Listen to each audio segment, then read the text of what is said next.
¿Qué onda? ¿Qué onda? ¿Qué onda? How we doing? ¿Cómo estamos? Man,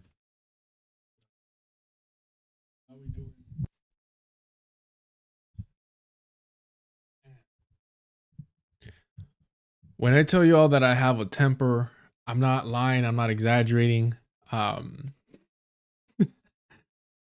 I just I was losing my mind trying to find Nick Estes piece that was referenced yesterday on Dr. Horn's article called "U.S. Imperialism is an Indian War," and apparently this was in Middle East Critique, and I'm looking for it, Googling it, going on Twitter, doing everything I can, trying to find it. It's behind this paywall, this academic paywall.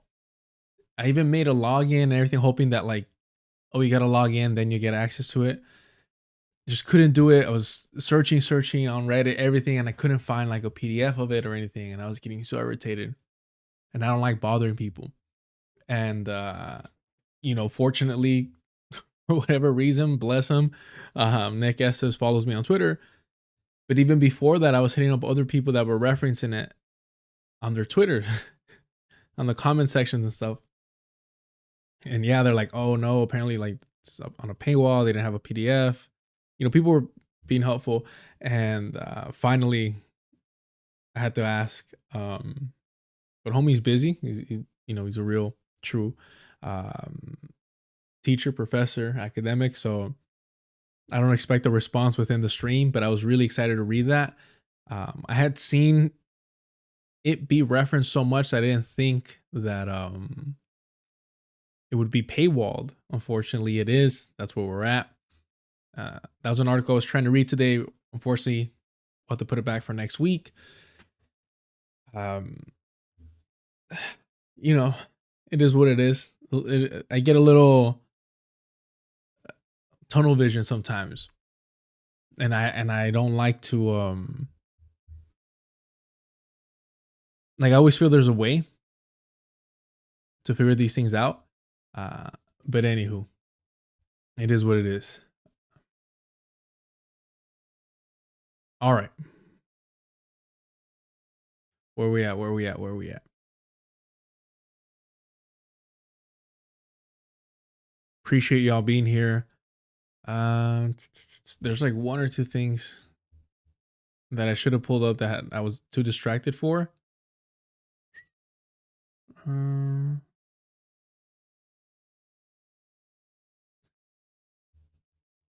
this cavity dark money.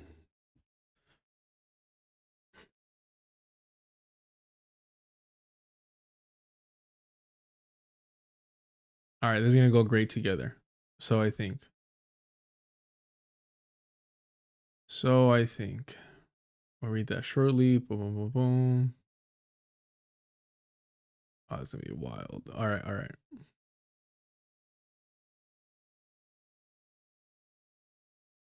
Yeah, we'll do it this way.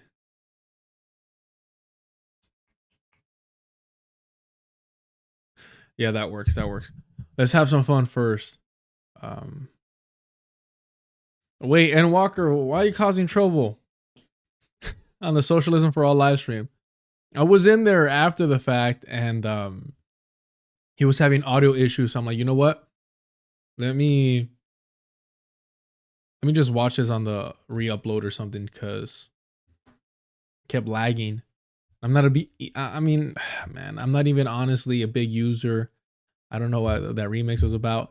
Um, of Twitch. He was on Twitch. So, jeez, Mehdi Hassan. Wow. Wow. You know what? I have something for y'all. I have something for y'all. Let me pull this up. Let me get the timestamp right. This.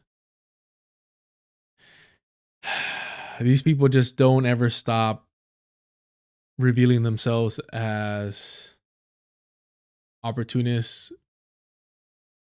What is this, like 11 something?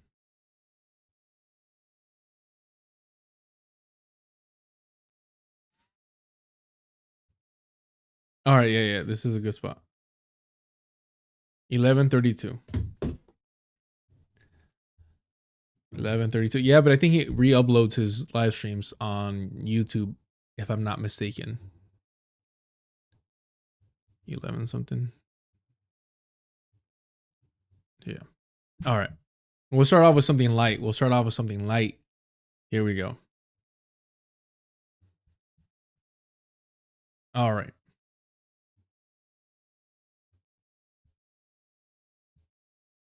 Like I said, these people are opportunists. Y'all should know that already.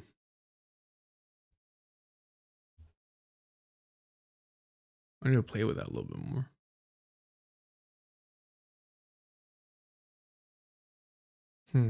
All right, let's get to it.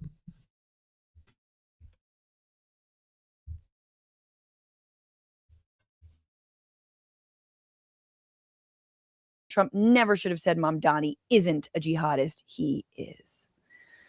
So poor old Laura Loomer is spinning out about it. Better, bad. I thought they were more, I guess, is Jewish Insider bad? I thought they were more level-headed. So it's Francesca Fiorentini, Situation Room. For a comedian, that's not a great. It's just not great. That's not a great YouTube channel name, but it is what it is. And they're wondering about Jewish Insider. It's a little, Jewish Insider might be a little bit more level-headed than some other Zionist publications, but people frequently confuse it with Jewish Currents, which is Peter Beinart is like the editor-in-chief or very high up in that paper, and that's an actually very good progressive Jewish paper. That Jewish is exactly what I'm doing. Jewish Insider leans right, definitely. So there you have it. Painting the poster boy of liberal Zionism, Peter Beinart, as some type of benchmark or sign of a positive Jewish voice, a left-leaning Jewish voice. Not a Zionist that couldn't even uphold BDS, which honestly, you know, for these individuals making a living off of pretending to be anti-Zionist, you would think would be the bare minimum. If y'all don't know, Peter Beinart recently, let's see here, was in Tel Aviv.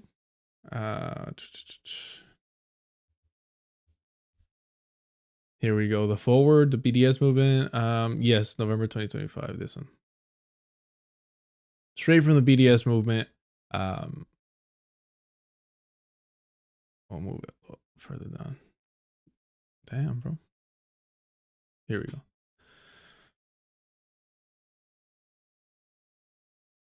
Actually, yeah. Palestinians condemn Peter Beinart's event at Tel Aviv University in the midst of Israel's the U.S.-Israel genocide in Gaza. Little Freudian slip, I guess, or if I'm using that correctly. The Palestinian Campaign for the Academic and Cultural Boycott of Israel condemns journalist and City University of New York faculty member Peter Beinart's decision to speak at Tel Aviv University today, particularly during Israel's ongoing live-stream genocide of millions of Palestinians in Gaza. So they privately urged Beinart to cancel. Wow. So the Palestinian Campaign for Academic and Cultural Boycott of Israel urged Peter Beinart privately to cancel this event, and he ignored them. Wow. Particularly given his condemnation of Israel's genocide and his welcome shift over the last few years in recognition of fundamental and inalienable Palestinian rights and away from liberal Zionism. I'll talk. He's the poster boy of liberal Zionism for a reason. He's in the vanguard of pushing liberal Zionist propaganda. So of course Emma Vigeland would be praising him. Of course he would be glorified. But again, actions speak louder than your words. He was using language as a tool, as a weapon to continue the normalization of the revamped image of a liberal Zionist. So this whole idea that he ever truly was distanced himself from, oh damn, I can't even find it. Technical difficulties. From liberal Zionism. For me, I knew it was bullshit. I knew it was a lie.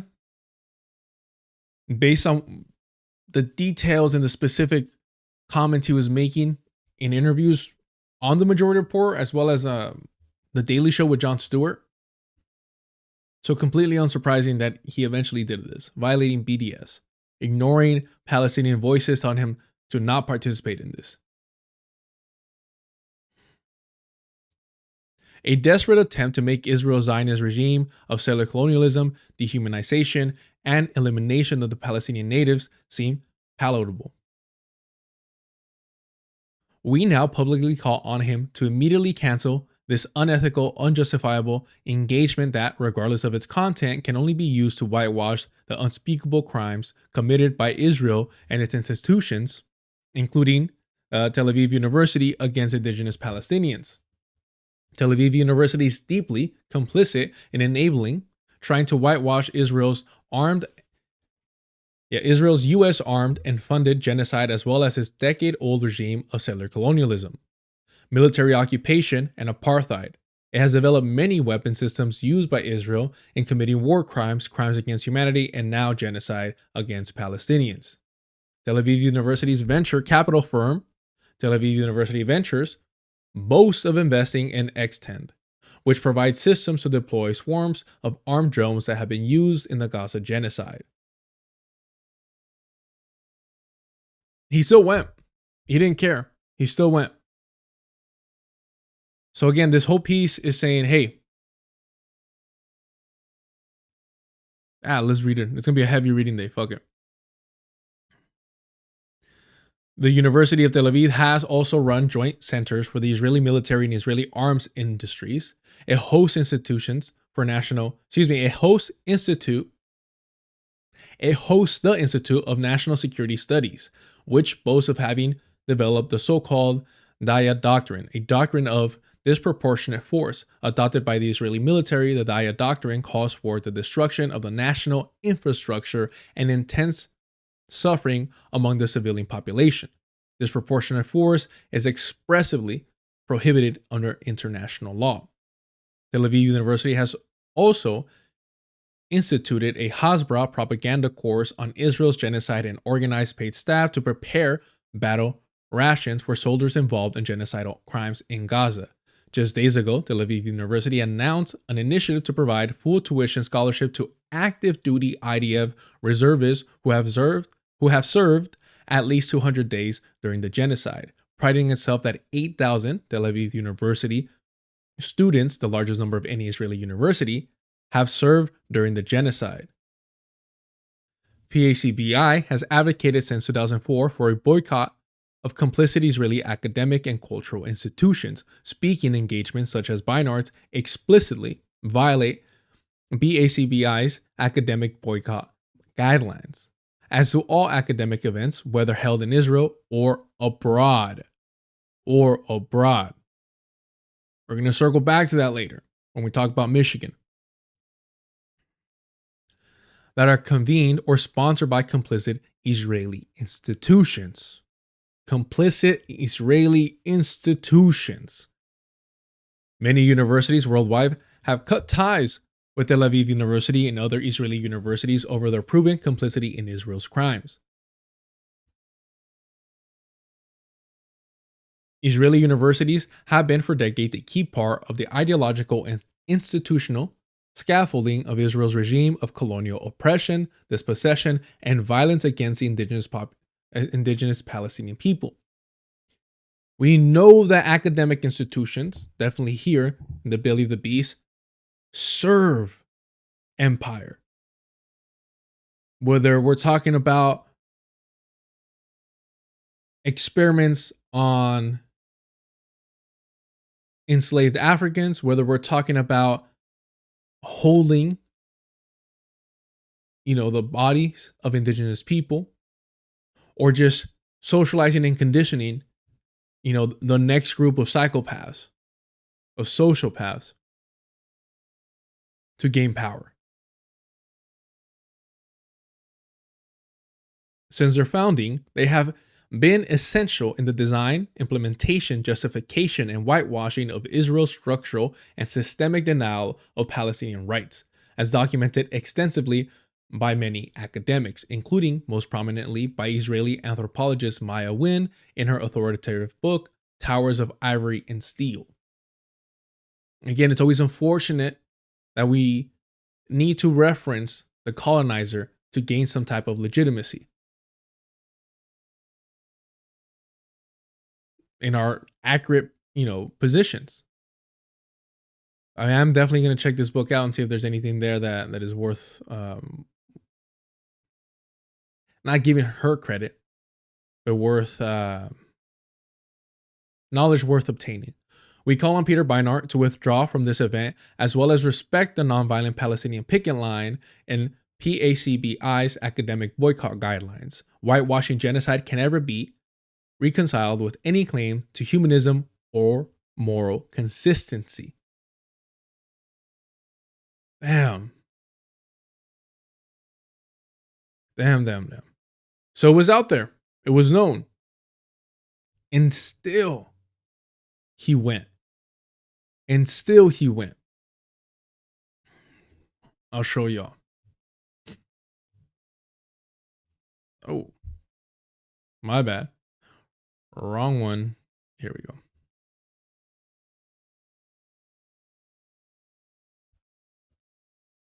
And this was, definitely a big conversation here.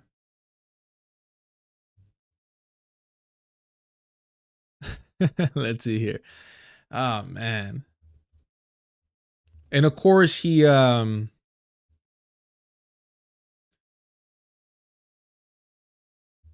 is it TAU, Tel Aviv University?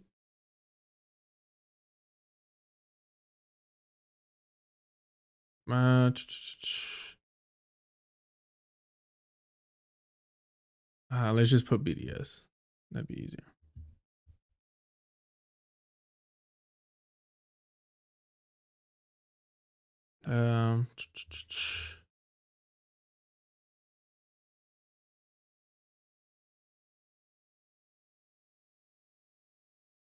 Damn, he wrote all this.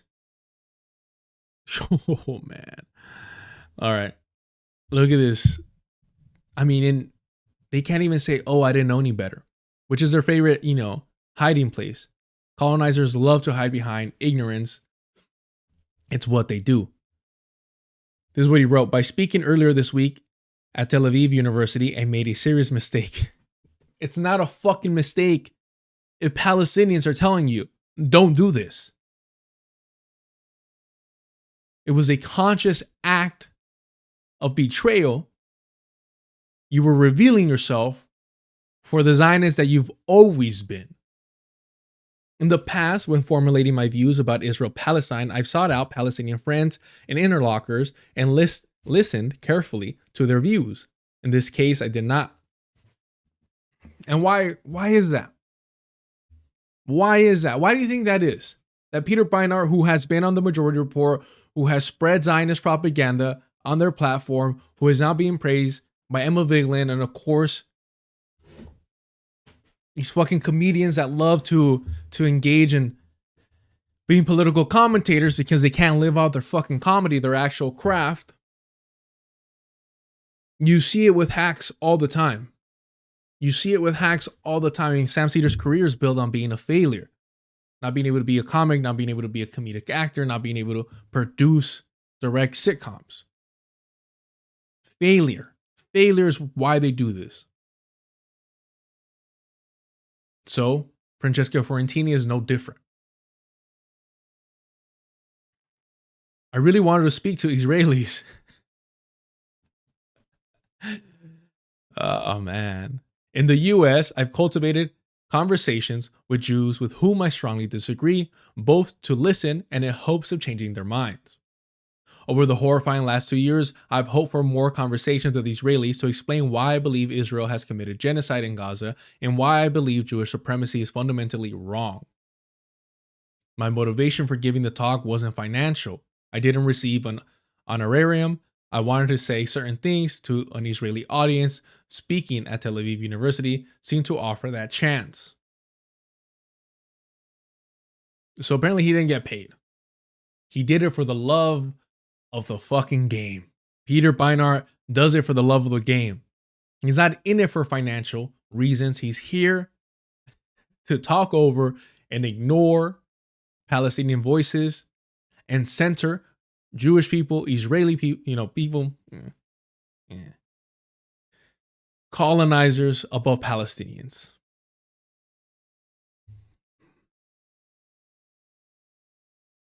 I let my desire for that conversation. Sure, buddy. Man, where are we at? Can y'all see the whole thing? Yeah, perfect. I let my desire for that conversation override my solidarity with Palestinians, who, in the face of ethnic cleansing, apartheid, and genocide, have asked the world boycott Israeli institutions that are complicit in their oppression. As Nora Erekat and others have pointed out, there are ways for me to talk to Israelis without violating BDS guidelines and undermining a collective effort against oppression. I could have had the exchange I desired while respecting a nonviolent movement based on human rights and international law. Had I listened more to Palestinians, I would have realized that earlier. Isn't it the best to be like, look, I'm not even going to ask for permission. I'm just going to ask for forgiveness after the fact? After the fact? It is, this is what they do. This is a prime example of whiteness. This is a prime example of the colonial mindset, the colonizer mindset. They think that all can be forgiven, that their sins can be just brushed aside, and they say, I'm sorry. I won't do it again. Oh, I should have listened harder. My apologies. Bro, he did this because he has a new book coming out. He did this because he has a new book coming out centering Jewish people when every major Jewish institution is aligned with the Zionist entity. When, despite what Sam Cedar would tell you, lying to you about the numbers, still the majority of European Jews support the genocide of Palestinians and the colonization of Palestine through and through.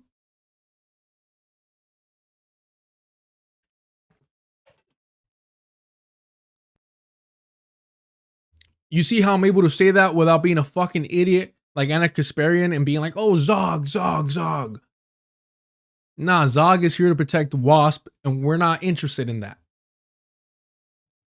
But this is fucking disgusting. I don't think I read his sorry ass fucking excuse when he dropped it. I would have realized that earlier. Were you fucking illiterate or what?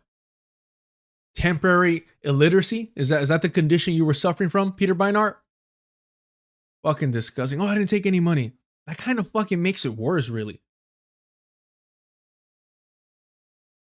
It's embarrassing to admit such a serious mistake. Homie couldn't handle the pushback. I dearly wish I had not made this one, which has caused particular harm because international pressure is crucial to ensuring Palestinian freedom. This was a failure of judgment. I'm sorry. I'm a grown-ass adult profiting off the genocide of Palestinians. Been doing it for decades. I'm sorry. Fucking disgusting. And of course, Emma Vigeland still using him. Mind you, this is in November of last year. Still using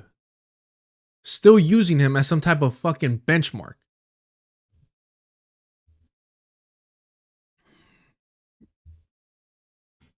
The Majority Report, y'all.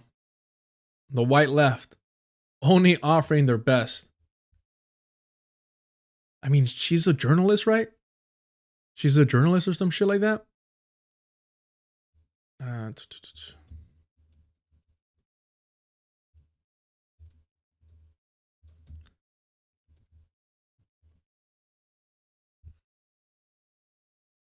Fucking disgusting, man. Wow.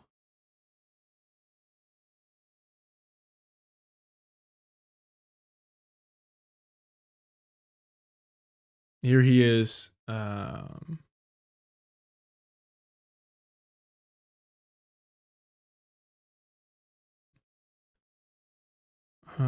Is that it?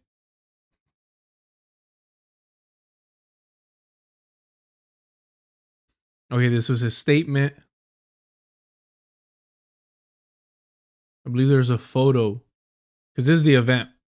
Trump, Israel, and the Future of American Democracy. A special conversation with author and journalist Peter Beinart. Man.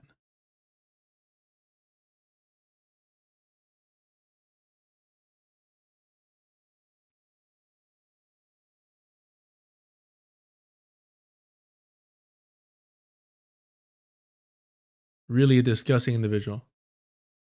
Oh, here we go. This is what I was looking for. Because you just read his apology, right? Tonight I'm going to speak at Tel Aviv University. I know many people who I respect will think this was the wrong decision, given that Israel, as widely recognized by experts on international law, practices not only apartheid but genocide. I support full equality for Israel's Palestinian citizens. Civil rights does not solve settler colonialism. Apartheid and discrimination is only a symptom of settler colonialism in this regard. I support full equality for Israel's Palestinian citizens, an end to the occupation and the right of Palestinian refugees to return. I support many forms of boycott, divestment, and sanction against Israel and Israeli institutions, except the ones that benefit me. Because understand, this was part of his book launch. So was his appearance on Jon Stewart. I have repeatedly advocated implementing the Leahy Law, which would radically restrict, if not end, U.S. arms sales to Israel. I support the European Union ending its free trade agreement with Israel. I support ending Israeli participation in sports and cultural arenas like FIFA and Eurovision. I support these things because I don't believe that Israel will end its oppression of the Palestinian people and move towards equality under the law and historical justice without outside pressure. That sounds great, doesn't it? Oh, that sounds nice, right? But he wants the exception for himself. But, here we go. But I believe there is value in speaking to Israelis about Israel's crimes. I have spent much of my adult life speaking to Jews about Israel's treatment of Palestinians. In that effort, I have conducted public discussions with many people whose views I consider immoral and spoken at many institutions that are based on principles with which I profoundly disagree. Well, it's not about your disagreement, motherfucker. It's Palestinians telling you, do not do this, and you did it anyways. You posted this, and then once you got the backlash, you pretended to fucking crocodile tears, white people tears. Every single fucking time, white people tears.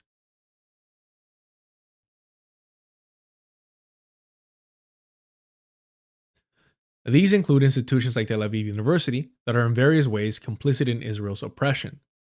Excuse me, what? Israeli oppression? These include institutions like Tel Aviv University that are in various ways complicit in Israeli oppression. Israeli oppression of Palestinians? Huh.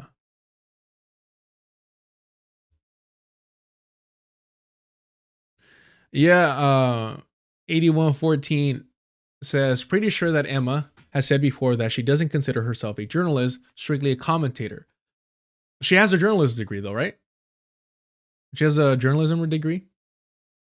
So she using that, oh, I'm just a political commentator as an out. Fuck, she's so useless. Oh, to John Chadell. Ghost in the chat. I mean, you know, Deculturation live chat isn't always busy. AJ Brooks, appreciate you on the Twitch live chat, keeping it alive over there. Let's wrap this up. This disgusting. This is like the acknowledging that you don't give a fuck about Palestinians and what they have to say. That you know better. Again, typical colonizer ally. I do so because I want to reach Jews who disagree with me, because I believe that by trying to convince Jews to rethink their support for Israel's oppression of Palestinians, I can contribute in some very small way to the struggle for freedom and justice.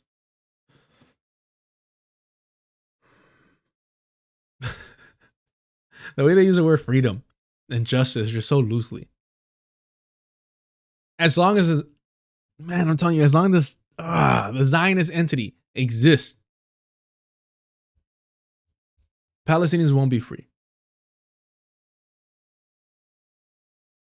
And in terms of justice, I mean, Peter Beinart and all these fucking, and we'll see shortly, white liberals,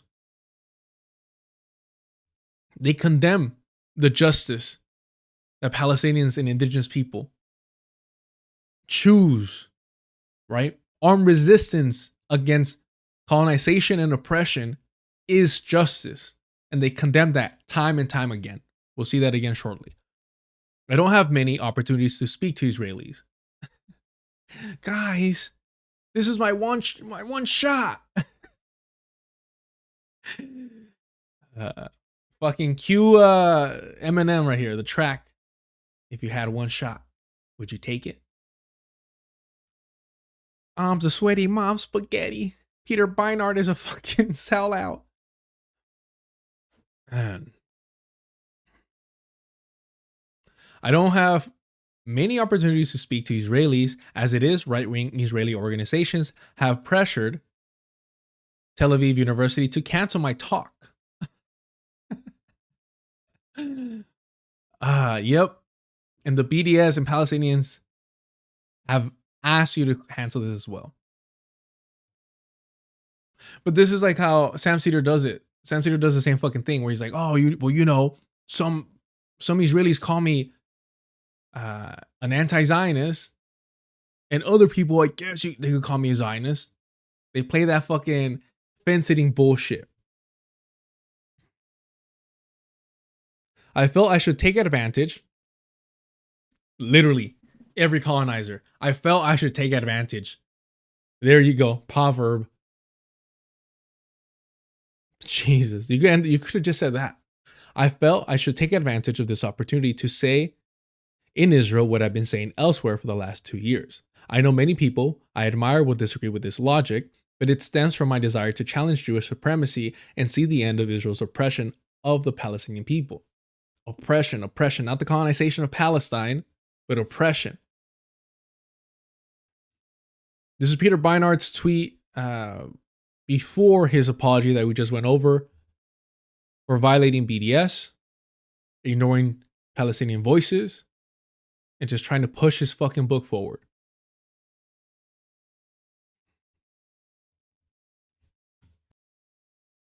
It's a little Jewish. The real thing, like that. I thought they were more level-headed. It's a little Jewish Insider might be a little bit more level-headed than some other Zionist publications, but people frequently confuse it with Jewish Currents, which is Peter Beinart is like the editor-in-chief or very high up in that paper, and that's an actually very good progressive Jewish paper. That Jewish is exactly what I'm doing. Emma Vigeland, y'all. Emma Vigeland. It gets better, y'all. It gets better. Man, these people tell on themselves to just pay attention enough. If you just pay attention enough, they tell on themselves every time. We're going to go to 1308,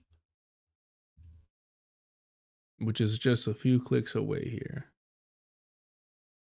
Yeah, we'll start here. Some organization, they like get called here, some radical group, this was. Again, they're going over some of the tweets and social media posts that Mamdani's wife liked. We went over that nonsense yesterday. So that's what they're defending. The day of October 7th, you could argue maybe don't post this day. Some folks did argue that. But what they're saying is not extreme at all. It's explaining basically it's explaining what happened in Gaza, what's been happening in Gaza, access from the land, sea, air, how difficult it is to rebuild homes. 40% of Gaza population lives in poverty. God, this was then, right? Of course, now completely different. So this is the kind of post that people were liking. And just for some context, like in the days after October 7th, I also posted basically like, I can't believe that it took this act of violence to get folks to pay attention to the situation in Gaza, right? And I think and that was my angle on it. And other people chose to post a Palestinian flag. That's fine. You know, there were like a couple tasteless things, but by and large. What do you think? I mean, she hints at it twice here, Francesca Forentini. A couple tasteless things. A couple tasteless things. What do you think she means by that, chat? What do you think she means by that? Please let me know in the comments after the fact.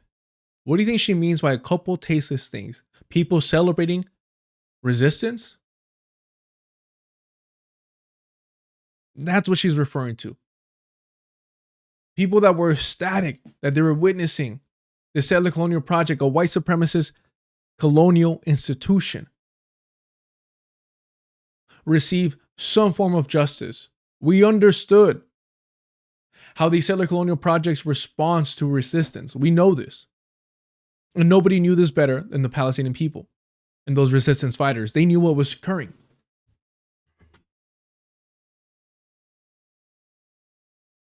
And still we celebrated that victory.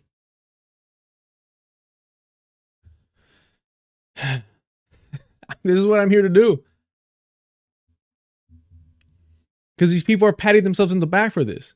And still they're signaling to Zionists, hey, no, don't worry. I'm not one of these radicals that celebrate decolonization. It's disgusting.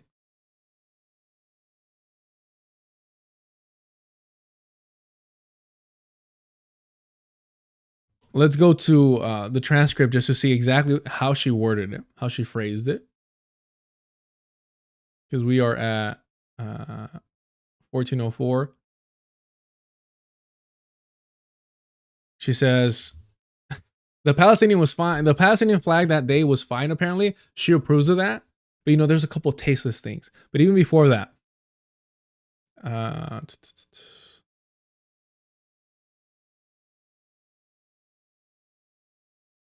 where is it?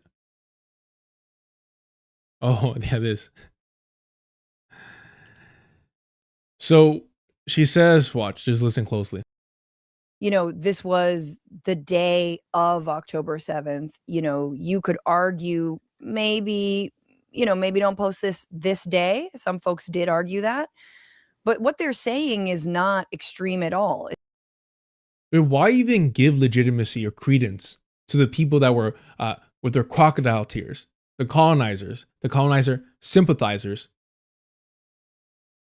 that were like offended about anyone celebrating this or using that moment to remind people, hey, the reason Palestinians are resisting is because of the colonization of Palestine. Why even give credence to, like, you know, some people were saying that, like, bad timing, too soon. And saying, oh, you know, what they're stating is not extreme at all. And then later goes on to say what? Later goes on to say tasteless things. So the things that were too extreme for her, MSNBC's own Francesca Forentini, the too extreme stuff is tasteless, not accurate. Meaning that if you're Palestinian or you support Palestinians, if you're celebrating, if you're accurately glorifying resistance against settler colonialism, you've gone too far. It's tasteless.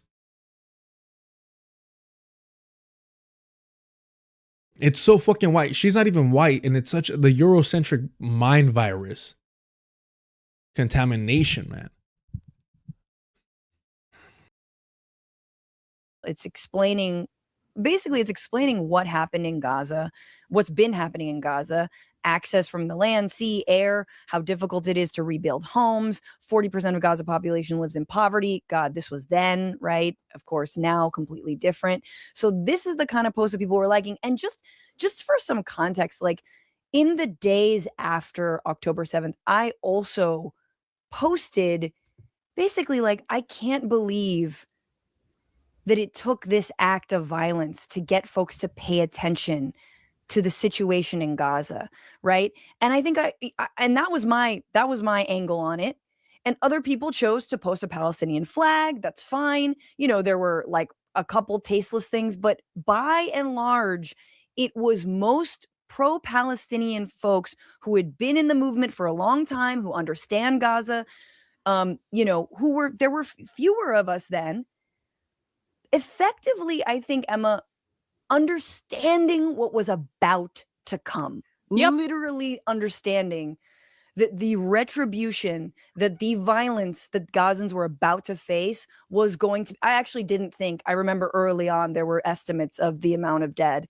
And I had a visceral reaction to it and could not believe it. And I think now we've seen that it has happened and it allowed it to happen, even though we don't have the even official tools. But, you know, going back to those days, nobody was wrong. Everyone was preempting what they fucking knew, because up until then, what was it? 3 Israeli soldiers would get killed, and then it was another operation in Gaza, 2,000 people, 4,000 people, 5,000 people killed.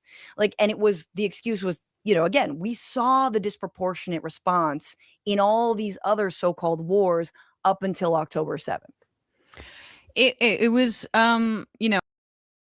You know, the reason why I let it play out is because I want y'all to see also that overall, if you're not paying attention to the details of what they're saying, if you're not reading between the lines, then overall it sounds like they're on the right side. It sounds like they actually support Palestinians, but in order to actually support Palestinians, you got to support them even when, or especially when they say enough is enough and we have to use direct action, armed resistance. That's when your support matters the most, because that's when they will receive the most pushback. When the Great March of Return and you see these peaceful movements, that's easy to support because we've been conditioned that that's the right way of fighting power. No one has an issue there other than the most hardline reactionaries that are meant to push back so that that becomes the limit in order to control the overtime window on that subject.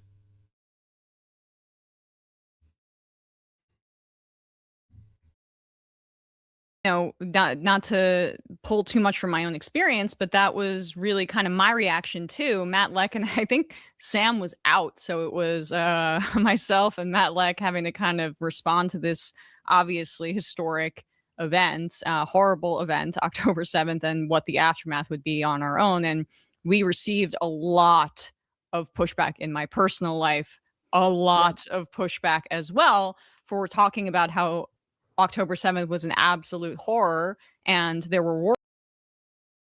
There it is. Sorry for muting it. I was trying to pause it. We'll go slightly back. Of pushback in my personal life, a lot of pushback as well, for talking about how October 7th was an absolute horror and there were war crimes that were committed, but that this is the inevitable result when you leave people in an open air concentration camp. And you notice the vagueness of it all? October 7th was horrific. It was horrific for Emma Vigeland. And then, of course, the war crimes. What war crimes? Please be specific. Please list them out. Let me go check what's going on with the dogs over here. Give me 1 second, y'all.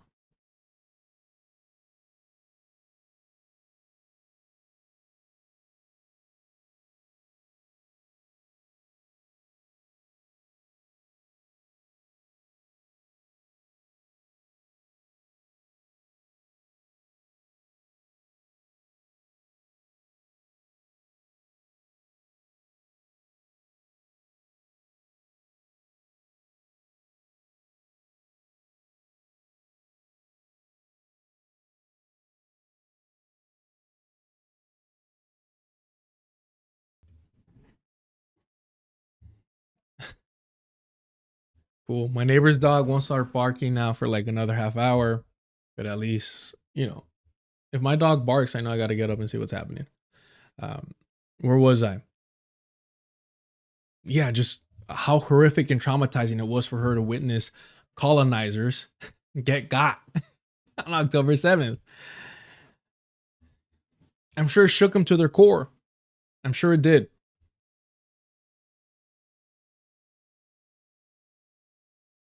My personal life, a lot of pushback as well for talking about how October 7th was an absolute horror. October 7th was an absolute horror. We're in March 2026, and they're still holding this line. But if you call them liberal Zionists, their heads will explode. And there were war crimes that were committed.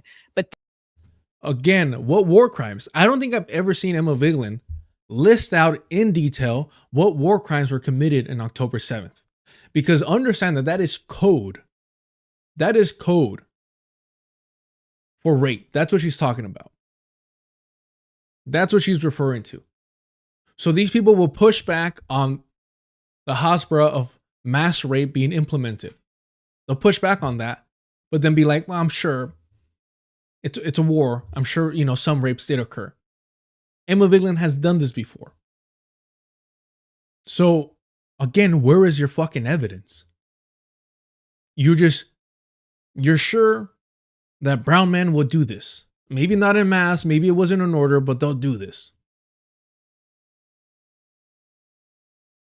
And there's never pushback. They don't communicate with people to their left, right? They'll interview them.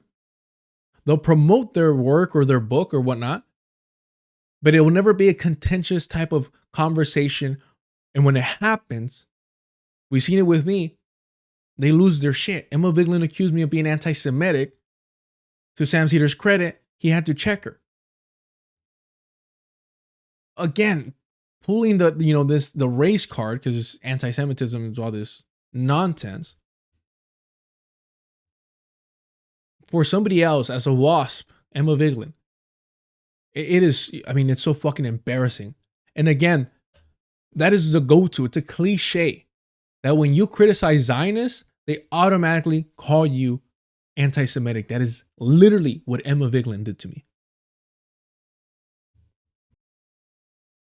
That this is the inevitable result when you leave people in an open air concentration camp and cut off their ability to have any economic or, even more importantly, political rights. Where that again, economic and political rights, because she wants to see Palestinians assimilated into the Zionist entity. She literally has called for that. She has literally called for that. Let me pull it up real quick. I feel like I'm lingering on this. My apologies, y'all. But it's been a while since we highlighted what a fucking absolute ghoul this individual is.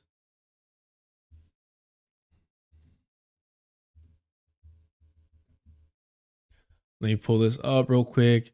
When she called for the assimilation of Palestinians. Let's see here. Let me make sure. Nope. Let me see here.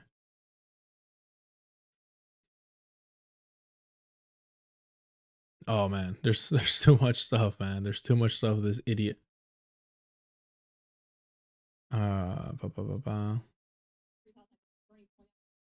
Her defending Bernie, her defending Kamala Harris. Believe it or not, that's not even the one I'm looking for. Okay, I think this might be it.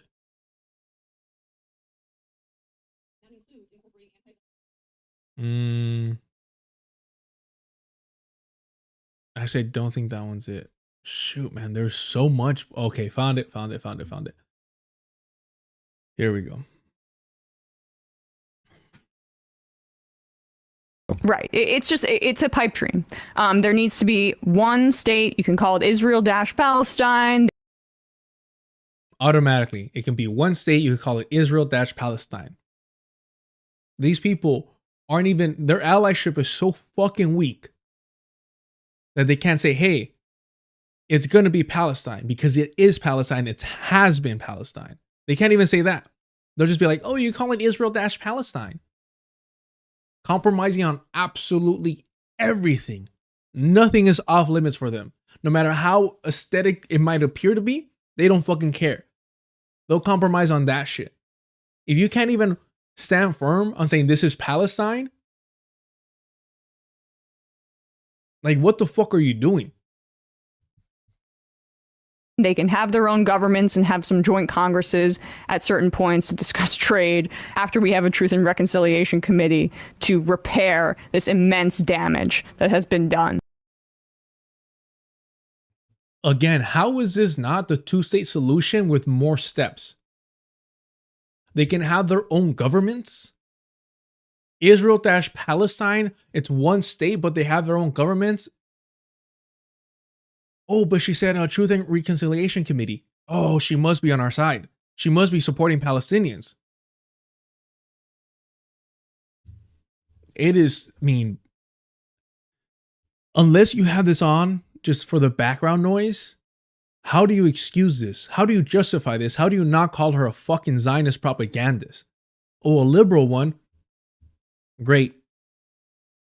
And the fact that Sam Cedar, Emma Vigeland, the leftist mafia, Hassan Piker, Kyle K.K. Kalinske, Crystal Ball, they all push this fucking liberal Zionist propaganda.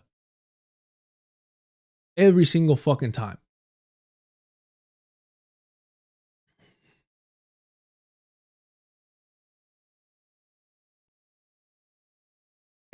After we have a Truth and Reconciliation Committee on governments and have some joint congresses at certain their own governments and joint conferences. How is it not a two-state solution? And have some joint congress. Palestine, they can have their own governments and have some joint congresses at certain points to discuss trade after we have a Truth and Reconciliation Committee to repair this immense damage that has been done, not just over the past few months, but in the years prior as well. Right. It's a pipe. And there's one more that wasn't even at my apologies. Is when she's calling for assimilation. But I think it's right here. I think it should be right here. Free Palestine, Bernie pointed out, is. Oh, that's the Bernie one. Let me see. Oh, this is it. This is it. Wall, and that includes incorporating anti-Zionism and working to tear down the apartheid wall and racially integrate Palestinians into what has become Israel. Racially integrate Palestinians into what is now Israel.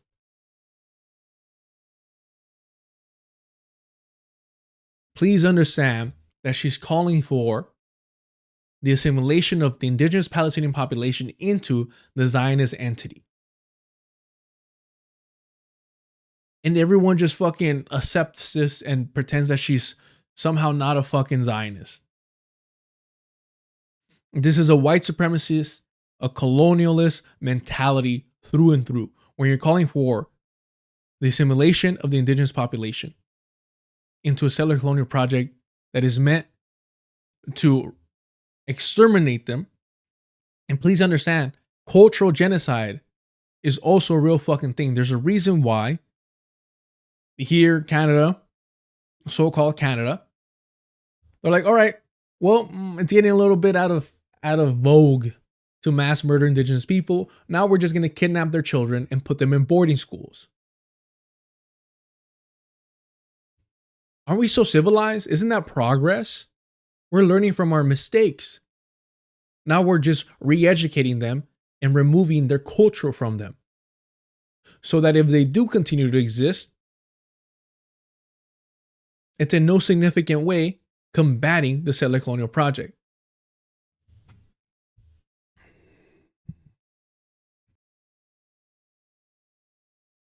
That includes incorporating anti-Zionism and working to tear down the apartheid wall and racially integrate Palestinians into what has become Israel. Unfortunately for liberal Zionists, they can't contend with the fact that domestically in the United States, they say they're anti-racist, they say they're all for multiculturalism. Why are you for multiculturalism? This is something I wish I could ask other folks like this. Do you know? She And I know it's sped up a little bit because that's the way that I recorded it. But she's like, unfortunately, liberal Zionists don't understand, homie, you're calling for the assimilation of Palestinians into your weird, like, two-state solution. You are the liberal Zionist. You know why? Because for me, I believe it's the safest way to construct a society. I believe that people living side by side, alongside one another, breaks down barriers. It allows us to understand one another. It creates an outcome that is more equitable and less racist in practice, and makes sure that we move towards a society where people are not discriminated against, hopefully, ideally, one day. And it's the liberal approach to it all. This is what happens. Excuse me. This is what happens when you read like the US school version of the civil rights movement. This is what happens when you're surrounded with nothing but other white people, affluent, rich white people. I mean, we seen Hassan Piker joke about it with Brace Belden, right? They said it. They're like, oh yeah, we don't have black, brown people around us. We have other rich white people around us. So Emma Vigeland truly believes that, hey, multiculturalism is working. Never mind that segregation might not be on the books anymore, but still very much a reality. They think it's a fucking win, bro. Because, hey, now I don't have to pretend to give a fuck because it's not law. And whenever, the truth is revealed, redlining, banks refusing to give loans, all these things, then I could feign, that I'm distraught about this. How can this happen? But we ended segregation. The civil rights movement was victorious. How can this possibly happen? This is not America. This isn't the direction we're supposed to be moving. How is this still being tolerated? My goodness. Because this shit does not work. This, live alongside your fucking enemy shit does not work. It may be comfortable for you because you still maintain power. Because when we are in your neighborhoods, we're constantly in the defensive. We're constantly at risk. Because all you have to do is shed a fucking crocodile tear and we could lose our fucking lives. We got to let her finish though, because I might be out of context. If you believe that as a liberal and you're supposed to, then contend with the fact that you believe that a Jewish nation state is necessary, one that is made, that is identified by someone's religion, and that a wall needs to be constructed to keep those brown hordes to maintain a demographic out. majority. To maintain a demographic majority. They can't contend with that. And I'm sorry to talk over you, Brandon, but like that's the jig is up, as you say, that you can't reckon with that if you are a liberal Zionist. That includes incorporating How beautiful is it? How appropriate that in order to spew this liberal fucking nonsense, she's speaking over a black man. I mean, come on. It's too on the fucking nose. It's too easy. It's too fucking obvious that she had to interrupt. And I'm sure Brandon wasn't saying anything fucking radical. He's on the majority report. He is literally their token. That's what he's there for, because Sam Cedar is anti-black. It's been documented. It's known. And Brandon does not threaten them whatsoever. I was actually looking at his channel and it kind of made me sad because I'm like, damn, bro. You're on every, Thursday on the Majority Report? And Majority Report fans are so fucking racist that they give you no fucking love. They give you no fuck. What is it called? The discourse or some shit like that?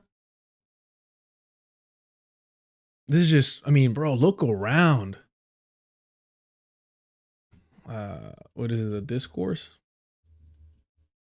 Yep.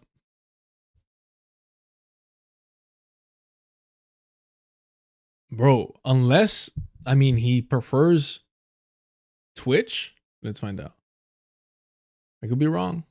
No, 6,000. And here on YouTube, 17. 475 videos, 17. Bro, the majority report is on like look at this. The majority report is what, like 1 million subscribers?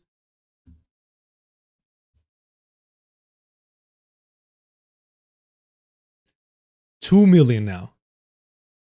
2 million subscribers. Bro, they don't fuck with you.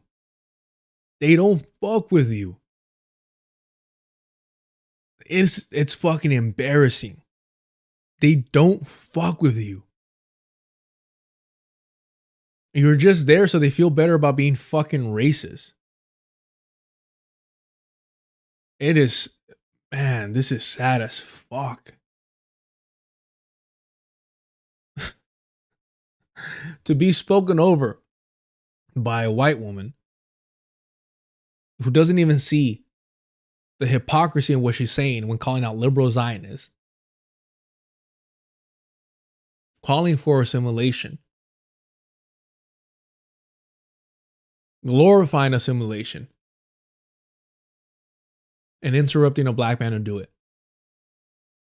Wow. Wow.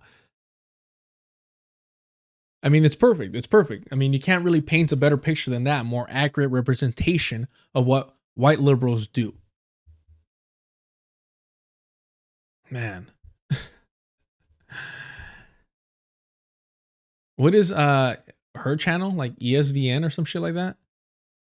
Actually, hold on, because I can't delete that yet. Right? It's Emma Vigeland. Is...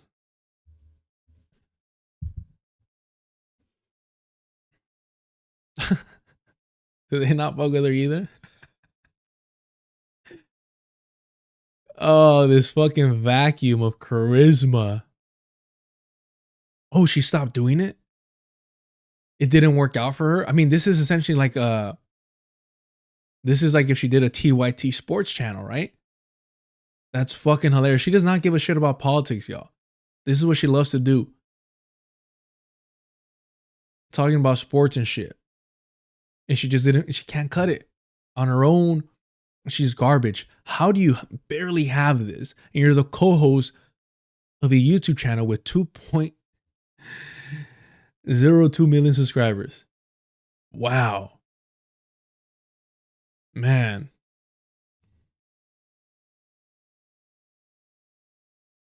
This is fucking pathetic. I mean, with her, it's obvious that she's just a fucking charisma vacuum.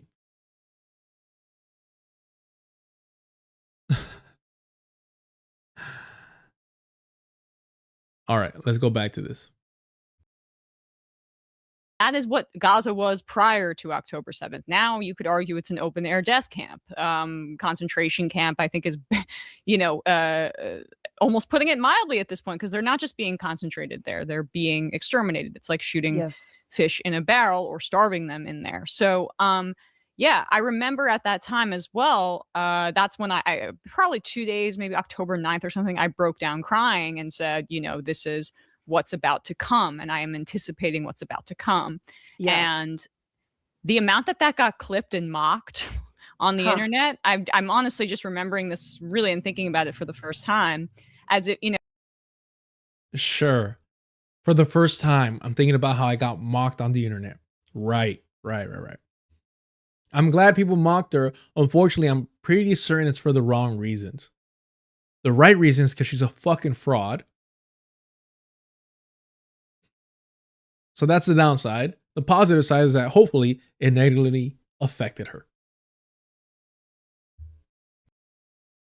The accusation was how no tears for the Israelis, but because we of course knew what was about to happen.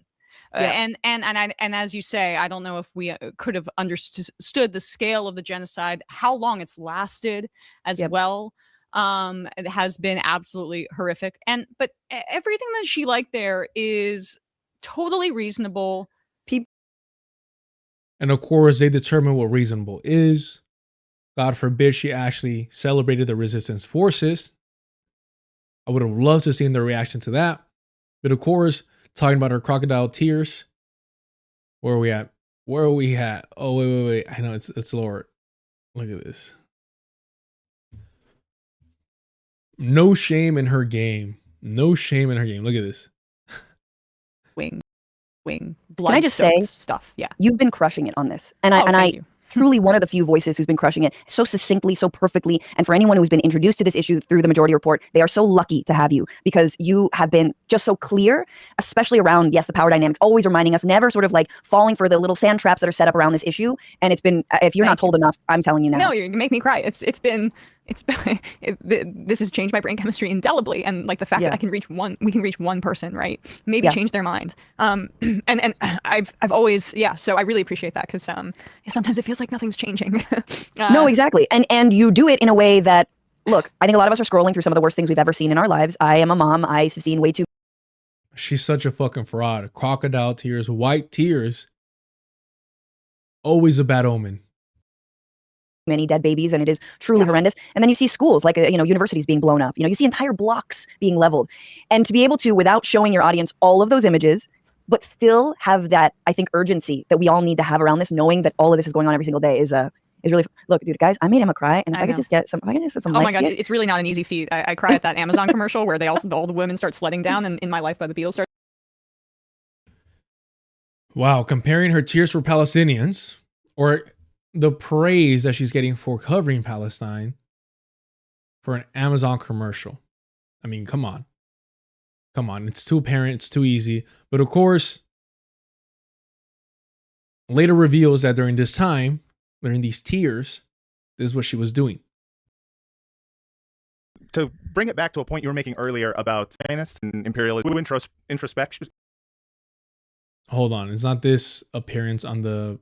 Well, it's one appearance, but it's not that comment on Bad Hasbro. Is that I had to break up with my therapist last week. Oh my god. No. We had a very...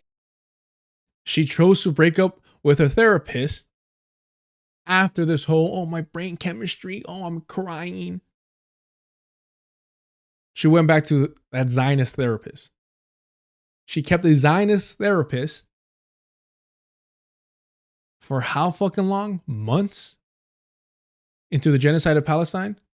In Gaza? Palestinians in Gaza? You see why this is all just a fucking lie? Why she's a complete fucking fraud and opportunist? No different than Francesca Fiorentini and here her husband, Matt Lieb. Literally, Matt Lieb building a career of the death and genocide, extermination, ethnic cleansing of Palestinians. Making money hand over fist off of their suffering. Utterly fucking disgusting.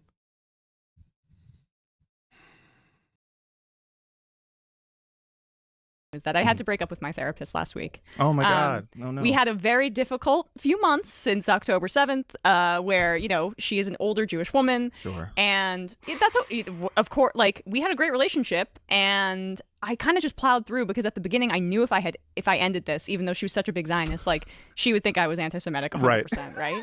And I also needed her because I was depressed about the genocide. The whole genocide thing going on, yeah. And my friends' assumption. I needed the Zionist therapist because of the genocide of Palestinians. Do you know how fucking demented you have to be? That's some shit only a fucking colonizer can pull off. Oh, no. I had to continue paying the Zionists to help me in my mental state because I'm just so heartbroken, so chemically altered from seeing the genocide that my therapist is supporting of Palestinians. How the fuck do you rationalize that shit? Her excuse, I didn't want a Zionist to think I was anti-Semitic? How is that any different than Anna Kasparian, her former bestie, saying, I'm afraid to talk to non-white people because they might call me racist? How is that? I mean, the difference being Anna Kasparian, all right, no, I just made sense. The difference is Anna Kasparian's an actual racist. Emma Vigeland, though, I do think she is anti-Semitic because she revealed that she doesn't consider Sam Cedar to be white. that she doesn't consider Jewish people, Jewish Europeans to be white. So I guess that's why she's afraid. I think the Anna Kasparian thing was, I fumbled that, but I guess that's why she was afraid of being called anti-Semitic, because she is anti-Semitic. So maybe that's why she has this really complicated issue of conflating anti-Semitism and Zionism, just like her best friend, Anna Kasparian. There you go. I connected the dots. It's there. It's there. I know David Barnes dropped that clip on the Discord. I don't know if I can find it on the quickness though. Let me see here. Let's let her wrap up. And I also needed her because I was depressed about the genocide. The whole genocide thing going on, yeah. And my friends, some friends of mine, like kind of cutting me off because of my commentary on it and all that stuff that I need to talk about in therapy. But like, she wasn't probably the best person to be talking to. Sure. Our final conversation ended like this. You fucking think she probably wasn't the best person to talk to? You fucking think, you absolute moron. How fucking stupid are you? I mean, her parents spent tens of thousands of dollars on her education. If you weren't a wealthy white woman, you'd be so fucking irrelevant because of how stupid and uncharismatic you are. God damn. Of course, I'm the sexist, I'm the machista for pointing that out though. So there you go. Told her, look, I said, one of the worst crimes that's being committed in the history of humanity that will ever live through this genocide right now. And she said, well, I want you to know that I would give my life for Israel. And I said, you know, I don't think this is going to work out. Is that I had to break up with my therapist last week. I don't think this is going to work out. If you don't see Matt Lieb as an opportunist, as a disgusting fucking opportunist, as a death merchant, why didn't he create Bad Hasbro prior to October 7th? He was supposedly anti-Zionist. There was already Hasbro happening. Why didn't he create it before? Because he saw an opportunity. He saw a financial opportunity. Before this, who the fuck is Matt Lieb? Before this, who the fuck is Matt Lieb?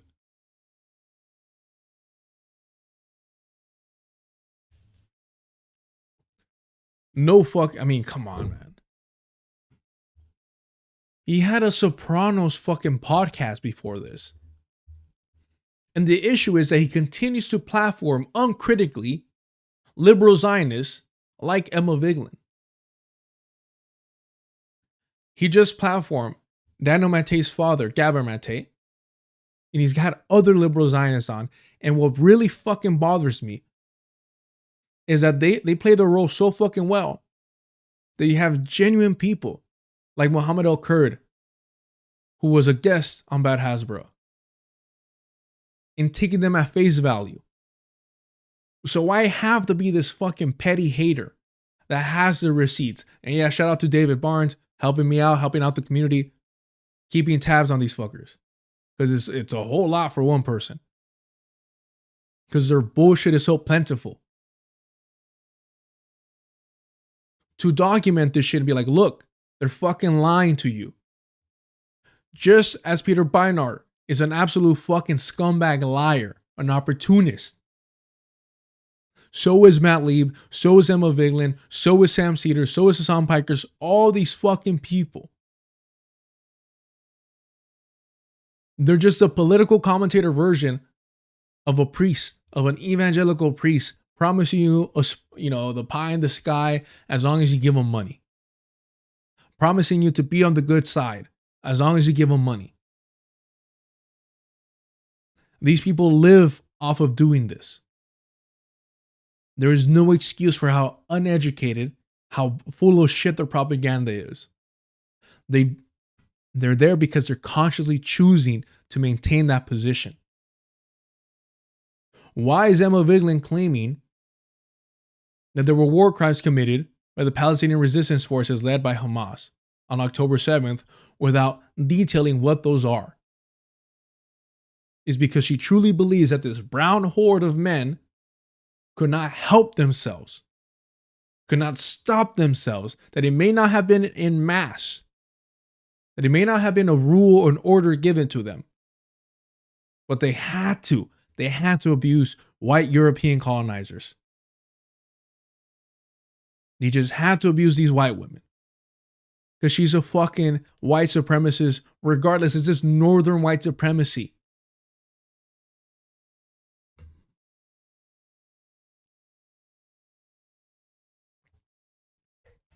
If we don't call it out, we don't fucking hold the line, we're going to end up with just a swarm of Mamdanis. And that's going to be the image of resistance. Watered down fucking nonsense.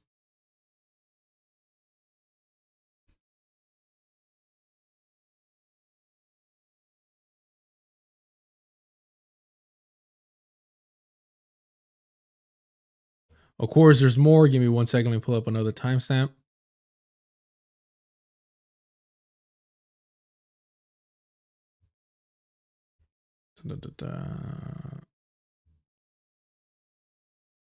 Oh, there's some weird moment here. I don't know if I even want to cover that.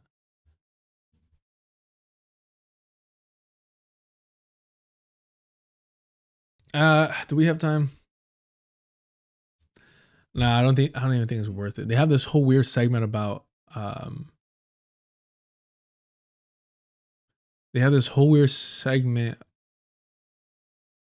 circumcision. It's fucking weird.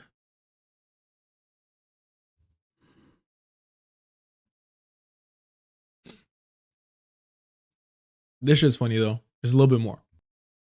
People holding signs that says Palestine will be free. I mean, yeah. I mean, and none of this is working. The most controversial thing that, oh God, from the river to the sea, by the way, as the Israelis right now are talking about greater Israel, not just from the river to the sea, but from the Euphrates to the Levant. So like stealing land from Lebanon, Syria, like, I mean, countless countries. I mean, I love that, like, also American discourse around this war is just completely leaving out Lebanon, or at least not investigating or not curious as to why suddenly Lebanon is part of this. Israel has killed, I read this morning, over 630 people in Lebanon in a week, and 91 of them are children.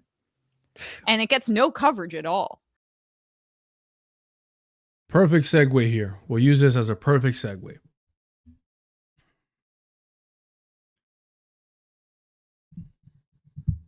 Man who attacked Michigan synagogue lost relatives in Israeli airstrikes in Lebanon, officials say. But just a reminder, Emma Vigeland believes that the Zionist entity has a right to exist because it does exist. Never mind that it doesn't have any set borders because it wants to achieve greater Israel. She stated that Zionist colonizers have the right to safety. The only way that colonizers obtain safety is by removing, exterminating, subjugating the indigenous population in the region. That's the only way. Because people will always resist colonization and oppression. So the only way to guarantee their safety, at least the safety of the colonizer, is to remove the indigenous population. Give me 1 second, y'all. Give me 1 second. Let me drop something. Let me see here. Let's drop. What were we watching yesterday? What is that? Should we just play the majority report? That should be funny. Oh yeah, here it is. I'll be right back, y'all. I'll be right back. Give me 1 sec.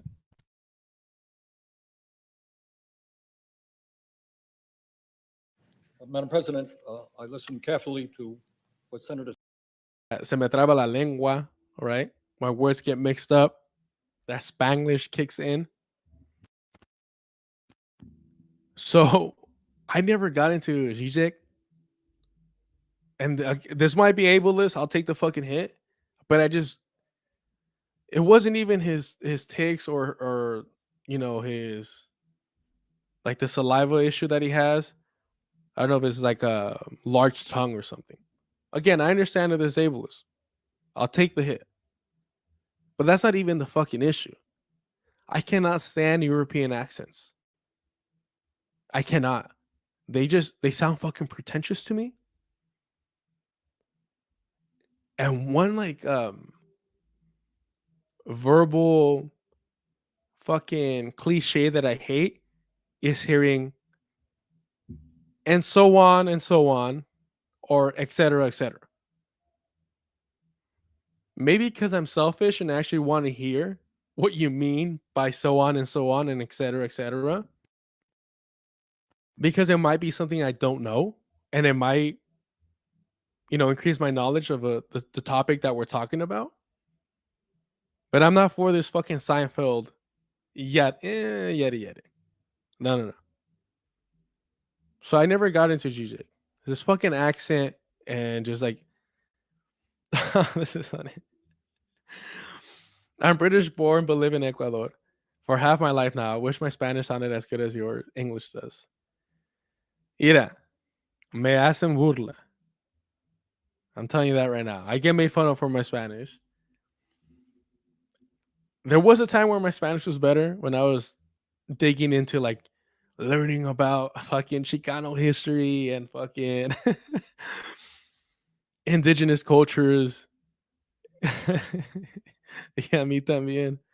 Yeah, bro, but I don't got the excuse of like being British born.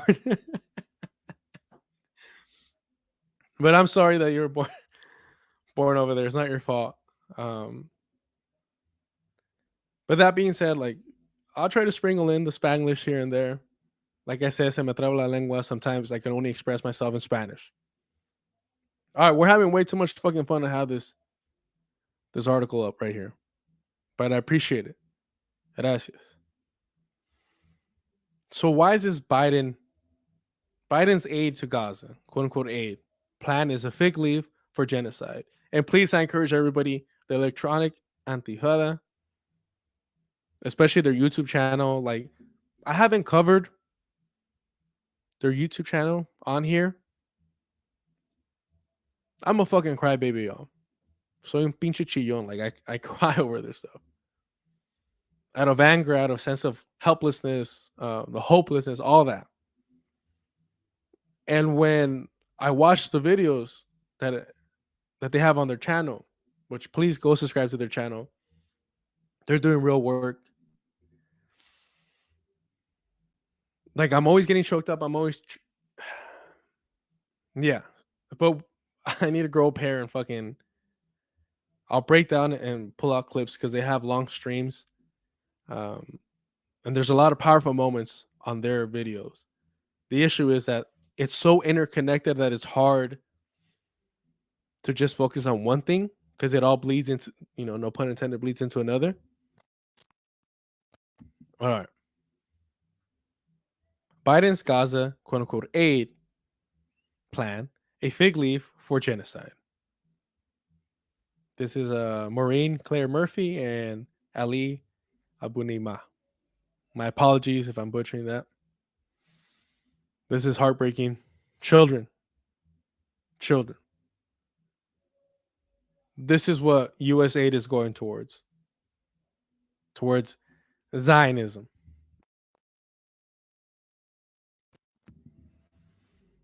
The Biden administration on Wednesday vetoed a UN Security Council resolution calling for humanitarian pauses to deliver urgently needed aid to Gaza.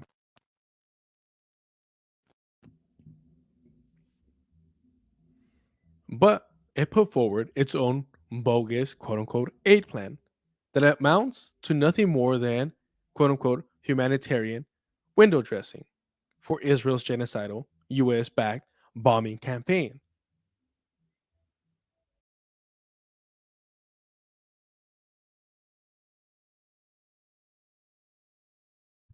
What is happening here?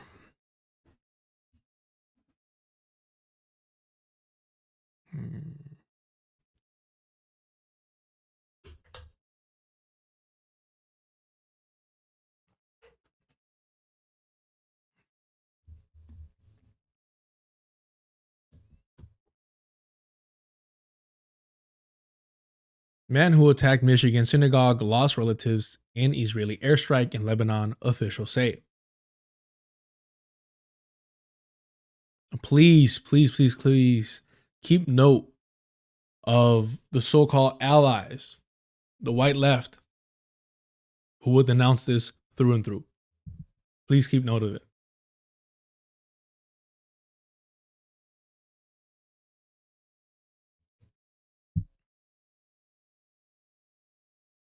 West Bloomfield, Michigan, a man with a rifle who crashed into a large Michigan synagogue in what federal officials say was an attack had lost 4 family members in an Israeli airstrike in his native Lebanon last week, an official said Friday.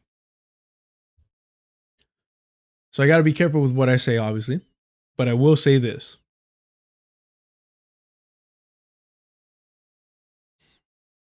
While I oppose adventurism, because we must prioritize organization in all our actions,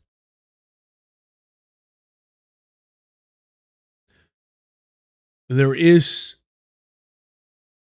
an exception when it comes to like righteous action that we must refuse to admonish, right?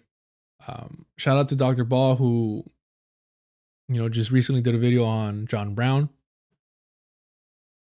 John Brown should be the standard for white allies. If they fail to meet it, that's on them. More often than not, especially with white liberals, they will either smear or distance themselves or play down John Brown instead of holding him as an example. We even saw Dr. Cornel West be weird about Nat Turner. So we've seen this to where when people actually get busy for righteous reasons,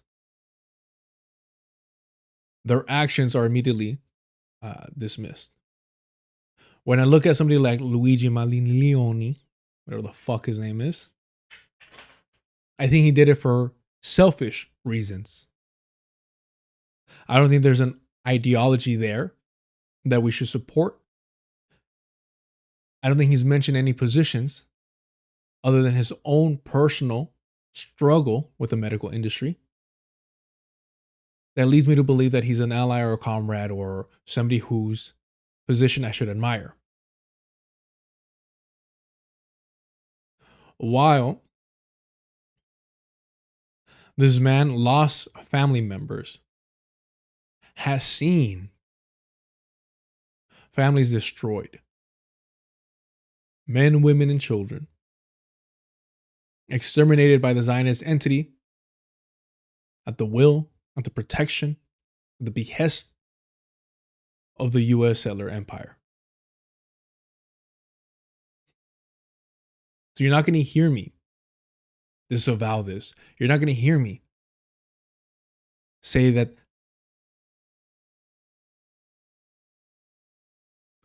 oh, there's other methods.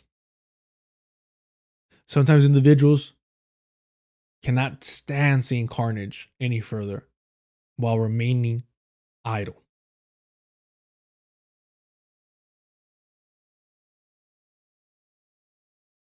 And again, the fact that he felt the need to do this speaks volumes of the atrocities that we've normalized, our unwillingness to organize in a radical capacity so that this energy can be channeled in a more constructive manner.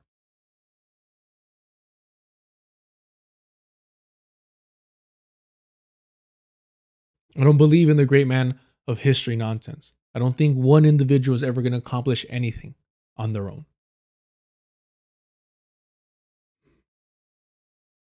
You need to be organized. You need to be organized. You need to be organized.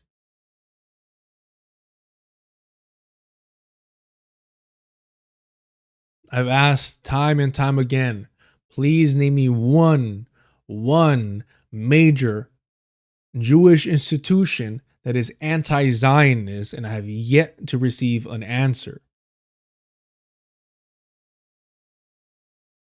The majority report has lied about the support that the Zionist entity has from Euro-American Jews.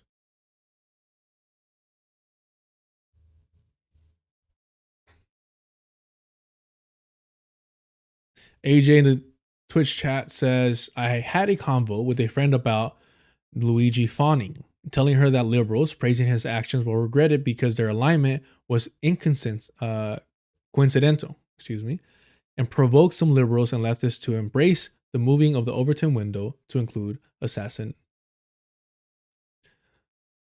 So I want to be clear. It's not his actions that I'm necessarily denouncing. It's adventurism that I'm denouncing. And it is his lack of ideology that I'm denouncing.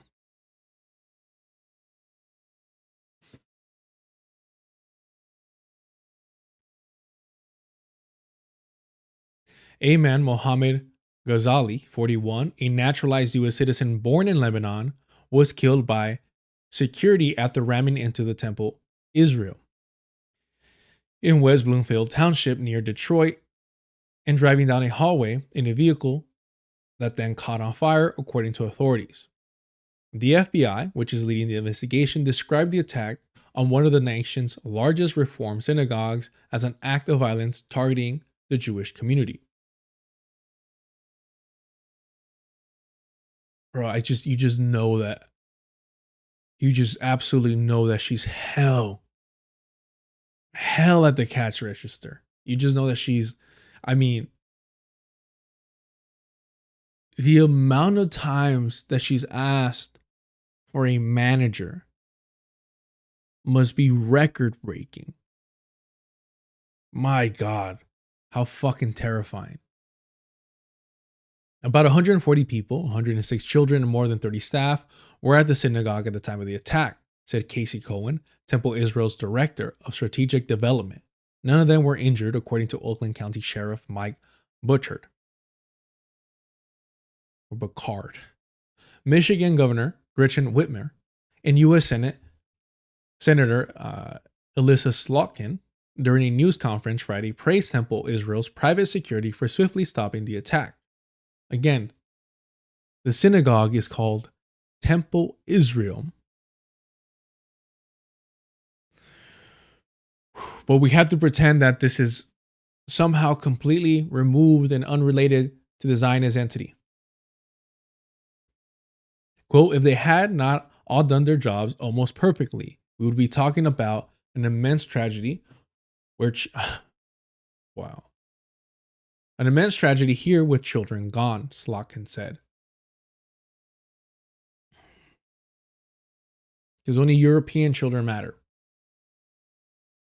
Only European children matter. Understand that. Your children do not matter. Brown children do not matter. Black children do not matter. Indigenous children do not matter. Only white children matter. You got to understand that. You have to embrace it. You have to accept it. You have to acknowledge it. We must live our life according to it. What's the first thing that these fucking people cry about? These fucking white liberals. When you say, hey, if you're a colonizer, you're willingly participating in settler colonialism. So cry me a fucking river, right? What's the first thing that they go, what about the children? Won't somebody think of the children? The first thing they fucking go to, they weaponize children. They are their fucking human shields to excuse their atrocities. And I've told you this before. Every settler child, there's a reason why these settlers, the colonizers, have giant families. It's not because they want to live in communion. It's not because they care about the elderly. They care about the youth. They care about children. They don't give a fuck. They see them as appendages to the settler colonial project. They're there to occupy space. They're there to consume. They're there to replace and displace indigenous children. That's what they're there for. And they will be used as fodder for the settler colonial project when deemed necessary. Hell, man, settlers, first thing they started fucking cannibalizing and eating because they can't help but to settle lands they have no fucking relation to. So they don't know how to live off the land. They don't know how to live alongside and with the land. The first thing they start doing when they start starving, the cannibalism just goes, to the next level. Just saying. It's more tender, apparently. Whitmer urged Americans to lower the rhetoric amid what she called a rising wave of anti-Semitism. She said the children attending school at the synagogue were 5 and younger.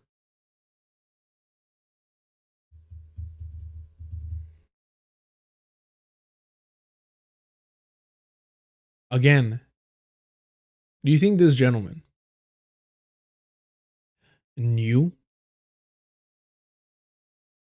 purposefully? I mean, unless the manifesto drops confirming it, I have no reason to believe that he was targeting children, unlike the Zionist entity, which we know for a fact targets children.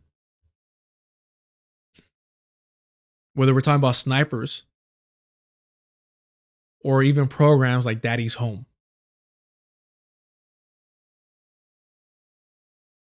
The symbol of BDS is a child in handcuffs because they kidnap children and put them in these fucking torture chambers. These dungeons.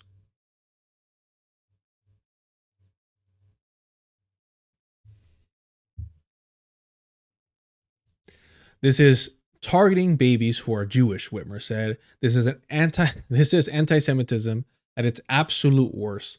Again, what evidence do we have that he was targeting babies? What evidence do we have of that?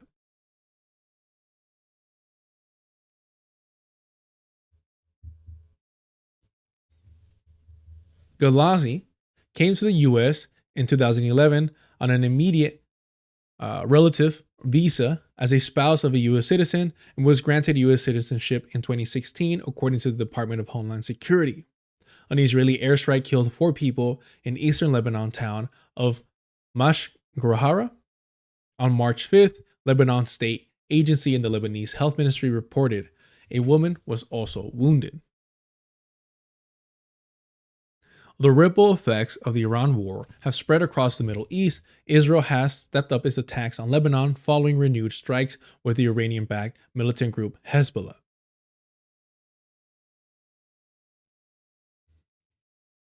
And again, the manipulation of reality, as if whether or not Hezbollah existed, whether or not Hezbollah had support from Iran, whether that would change anything whatsoever, whether that would alter the Zionist plan to colonize parts of Lebanon.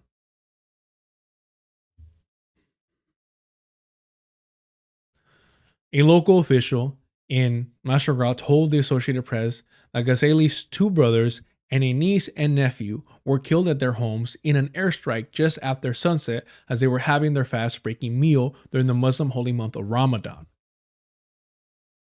But we have to honor and prioritize their, religious sites. Their religion has to be uplifted above everyone else's, both Christian and Jewish.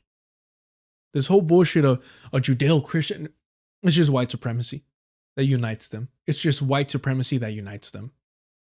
It's just white supremacy.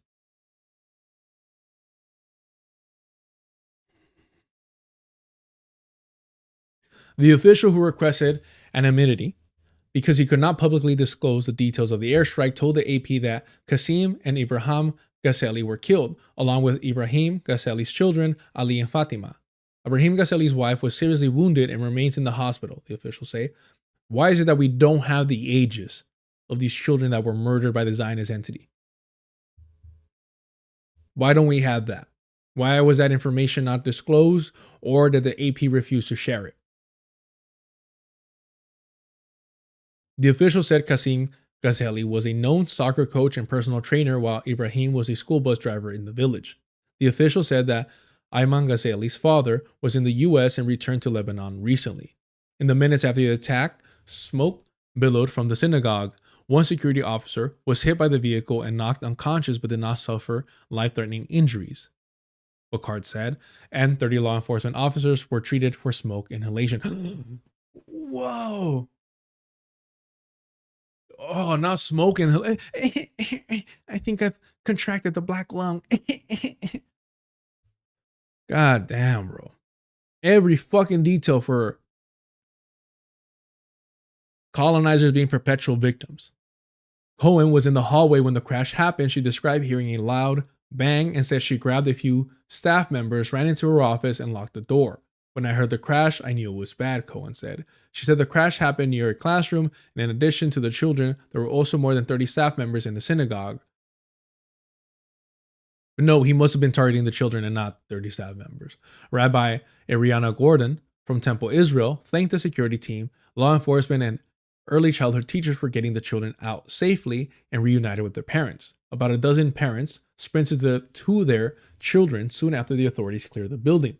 Other families were reunited at a nearby Jewish community center. Allison Jacob, whose 18-month-old daughter is enrolled in Temple.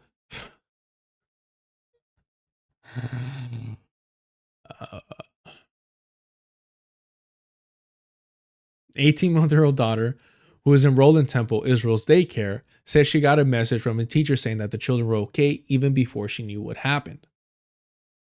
Quote, "There are no words. I was in complete and utter shock," she said. Synagogues around the world have been on edge and ramping up security since the US and Israel launched missile strikes against Iran. The FBI has warned that Iranian operatives may be planning drone attacks on targets in California. That was already proven. The way that it's been portrayed is a bit disingenuous. This was alleged and unconfirmed. Two men brought explosives to a far-right protest outside the New York mayoral mansion on Saturday. Investigators alleged they were inspired by the Islamic State extremist group. President Donald Trump called the attack a terrible thing. The attack was the second at a house of worship in Michigan within the past year. Last September, a former Marine fatally shot 4 people at a church north of Detroit and set it ablaze. The FBI later said he was motivated by anti-religious beliefs against the Church of Jesus Christ of Latter-day Saints. Why the fuck are we conflating these two things? Why the fuck are we conflating these two things?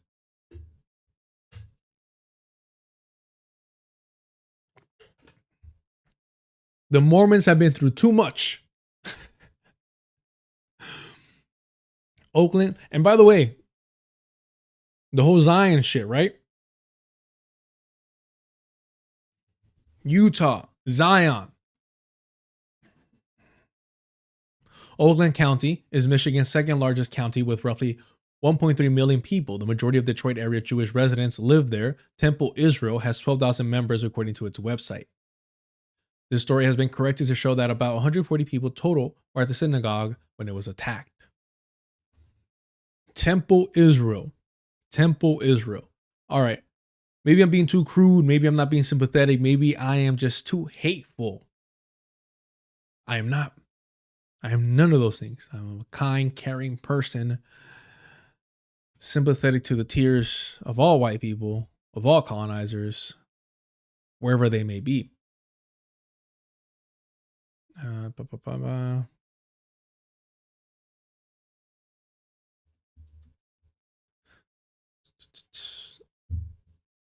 Let's see here. Let's see how good my algorithm is. Here we go. Because people are saying, well, this is unfair. This synagogue was not Israel. Stop conflating the two. Please stop. You're only helping the Zionists when you conflate the two. I mean, let's hear it out.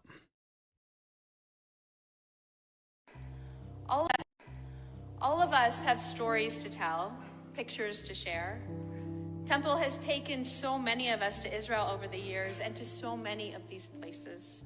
All of us have friends there, our guides, our relatives, our partnership region. Israel is our home too. Aw, get cute. Literally describing their connections to the Zionist entity. Literally saying, we take people there. Then you have this, Temple Israel. This new initiative celebrates our vibrant Jewish homeland with so many ways to connect to Israel.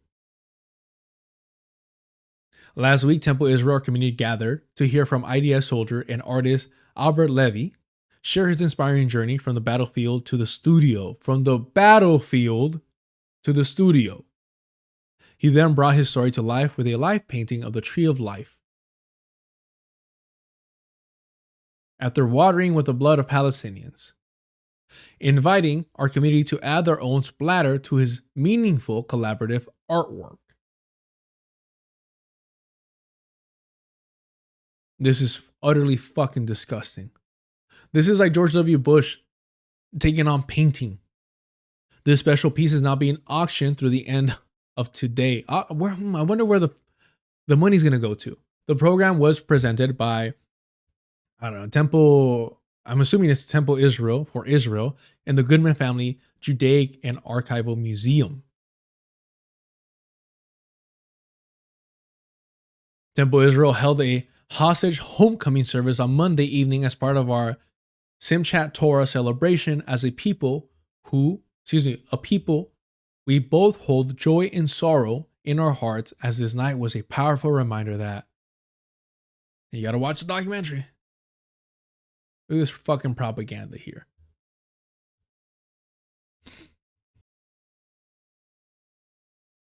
Again, I don't know suppressed news. I don't know if it's some, I don't care what their politics is, to be honest with you. What I care is about this information. Here are the family members. There's a reason why. There's a reason why the AP refused to include the age of the children. Because only the Muslim brown horde target children, not the good European settler states. Oh, God forbid, never them.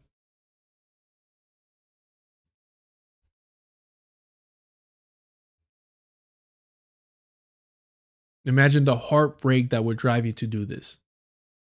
The sorrow of losing your family members after witnessing countless families be exterminated.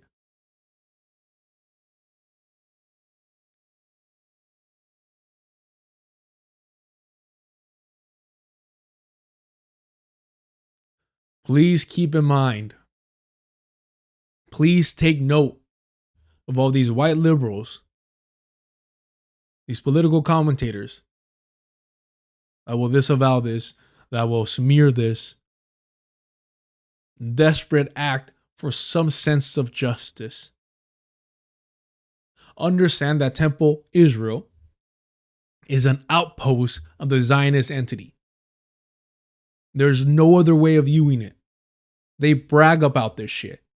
They're a recruiting outpost for the colonization of Palestine.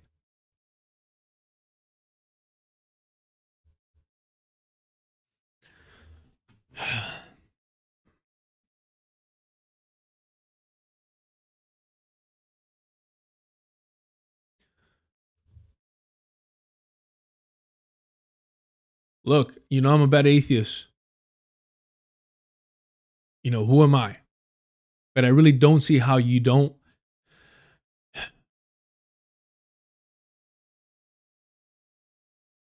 I don't understand how you wouldn't label Abughazaleh a martyr.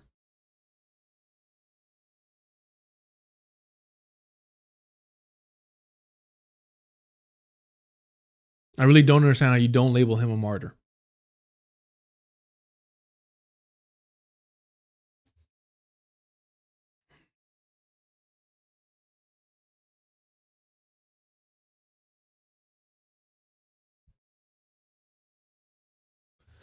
Do me a favor, y'all, hit the like button if you haven't already. Subscribe to the channel if you're sick and tired of these fucking colonizers excusing and protecting settler colonialism and calling themselves leftists. They'll disavow and they'll smear this the same way that they smeared Palestinian resistance forces till this fucking day, lying, claiming that they committed war crimes, calling October 7th horrific, Operation Alaska Flood horrific.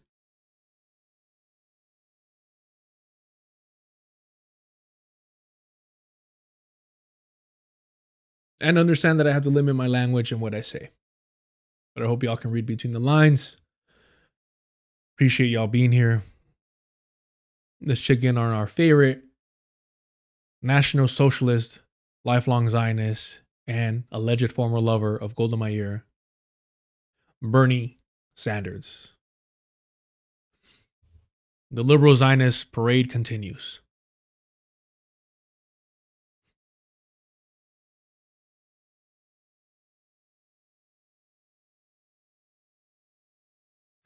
Samantha7114 on the Dequotation live chat says, I will not condemn it. As a Jew, I stopped going to the Jewish institutions. Pretty much, they're all Zionists. They directly fund or are complicit with Zionism, so they can't cry wolf when shit like this keeps happening. Samantha, appreciate you. Keep raising the fucking bar.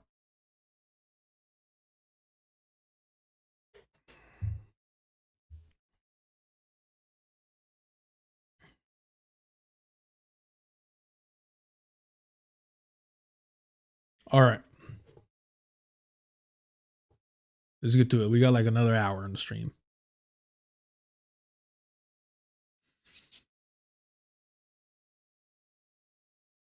Where are we going to go with this? Oh.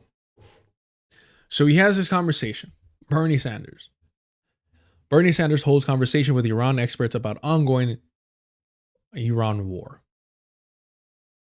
Here's what we're going to do. Because it's 42 minutes. Here's what we're going to do. We're going to go to a transcript. And we're going to hit Israel on the search engine. Our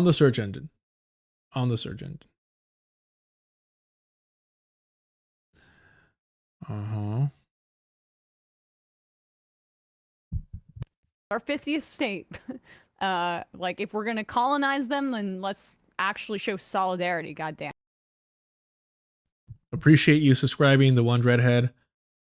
Welcome to my ease, that's right. I don't know if I can rename it as Bastard of Colonization, but it might not let me.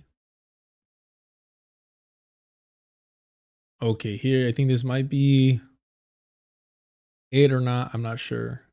Let's see. There's 40 more of that. I don't think that's great. There should be another. 13. Okay. Let's start with this.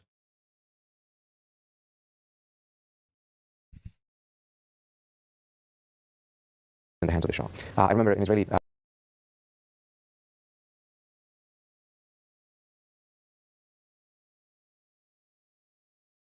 I don't listen to things in 2 times speed because I'm intelligent. I listen to them in 2 times speed because I got no time.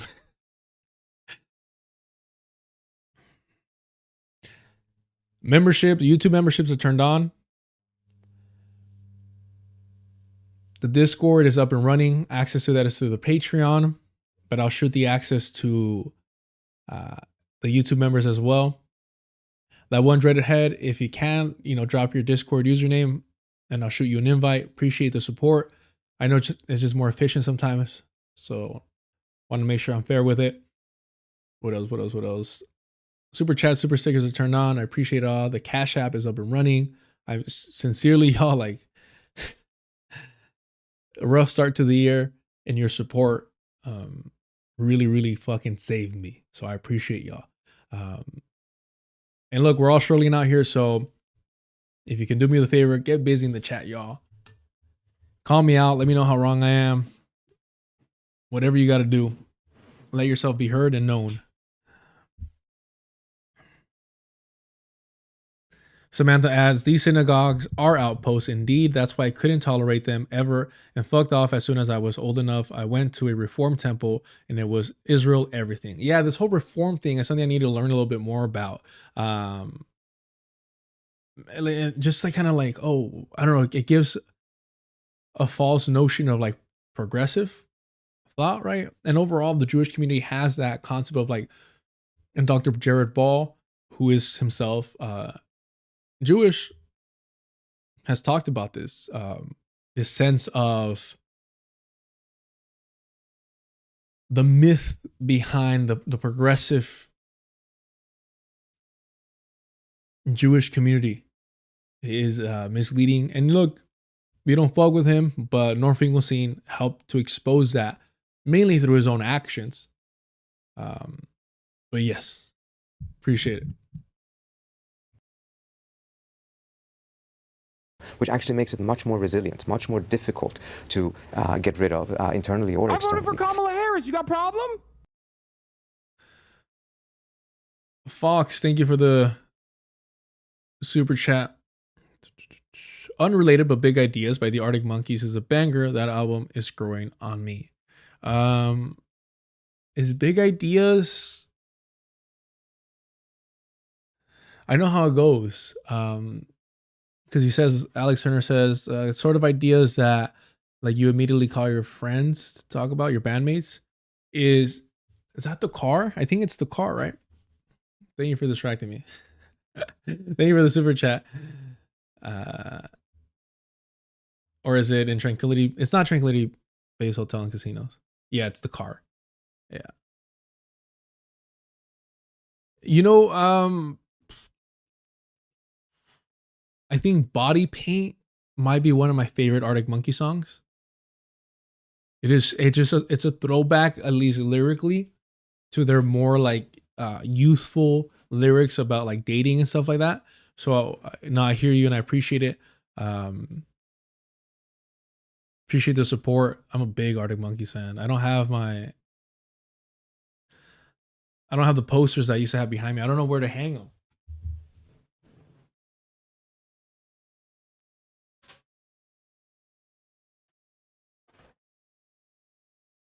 This is my favorite one, I'm not gonna lie. This is from the Seattle show. It's not like official merch, but I just liked it a lot.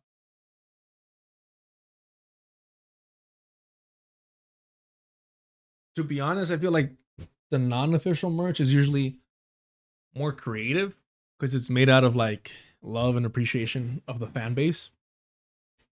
But I love that one. I don't know why I love it. The Arctic Monkeys has been like the only band who I've gone to multiple of their shows while on tour. But it's, I mean, honestly, it was so much fucking cheaper to go out of state than to catch a show in LA. Man, I mean, it gets expensive out here for nosebleeds. But yeah, the car, honestly, overall, not my favorite project of theirs. It felt more like a mixtape, an EP, if anything, than an actual like studio album. It really did feel like the B-side to Tranquility Hotel Base and Casino, which it took me a minute to get comfortable with. And overall, I think that the concept could have been a little bit more consistent, more tight along the tracks. But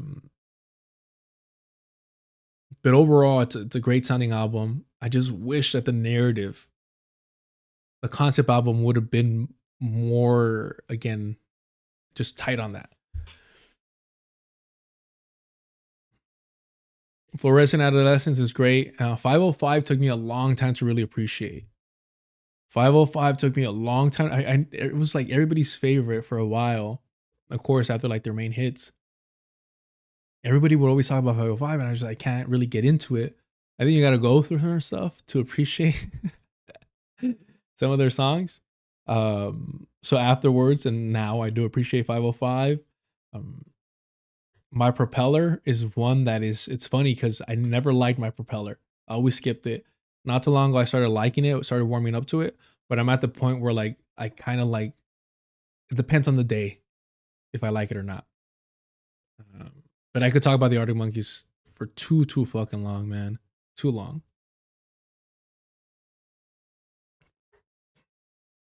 Obviously, I wish I would have been able to see them live when they were still younger and a little bit more.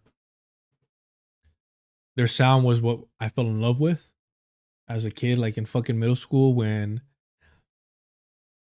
their first album dropped. It was just like, fuck, man. Like, it felt nice to be able to like a band so much that had just started blowing up. Obviously, because they were already big, but to make it out here in the States and to be like, oh shit, they're gonna be something. I remember like the Killers too, when the Killers first dropped Hot Fuzz. I think Hot Fuzz is a perfect fucking album. It is a perfect fucking album. No skips. No skips. It's a fucking perfect album. Hot Fuzz is just amazing. And I remember saying like, because I remember I knew somebody that was a couple years older than I was and more into the rock scene. Like, nah, they're a one-hit wonder. And I understand where they were coming from because how amazing that album was. But I was like, no, they're gonna be good. And they've had a couple hits here and there, but overall, just too inconsistent with their body of work.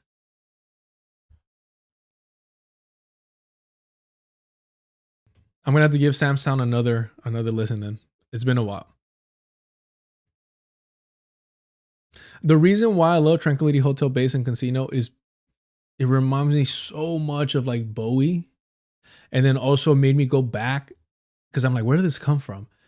And there's a lot of space or references to space in some older Arctic Monkey tracks that I kind of didn't pay attention to, didn't realize that like Alex Turner was always referencing loosely and very inconsistent, but they were there, like they're there. And so it was kind of cool to be like, to go back and be like, oh, okay, I could see why he kind of was playing with this idea of that, even the concept, very retro futuristic of like a hotel in outer space that's been washed up. I want to see like some type of like movie about this very, Cowboy Bebop, very this idea that just because technology is going to advance, that somehow capitalism, right? If we're assuming that capitalism continues, that the pitfalls of it isn't going to continue. Like, no matter how far we advance, if we're still under capitalism, we're going to see these fucking ghost towns, right? Shit's going to get washed up. Shit's going to get played out. Even being able to go to outer space to catch a fucking show is going to get played out. I think that's fucking fascinating. And I wish that concept was a little bit more consistent throughout the album because I fell in love with it.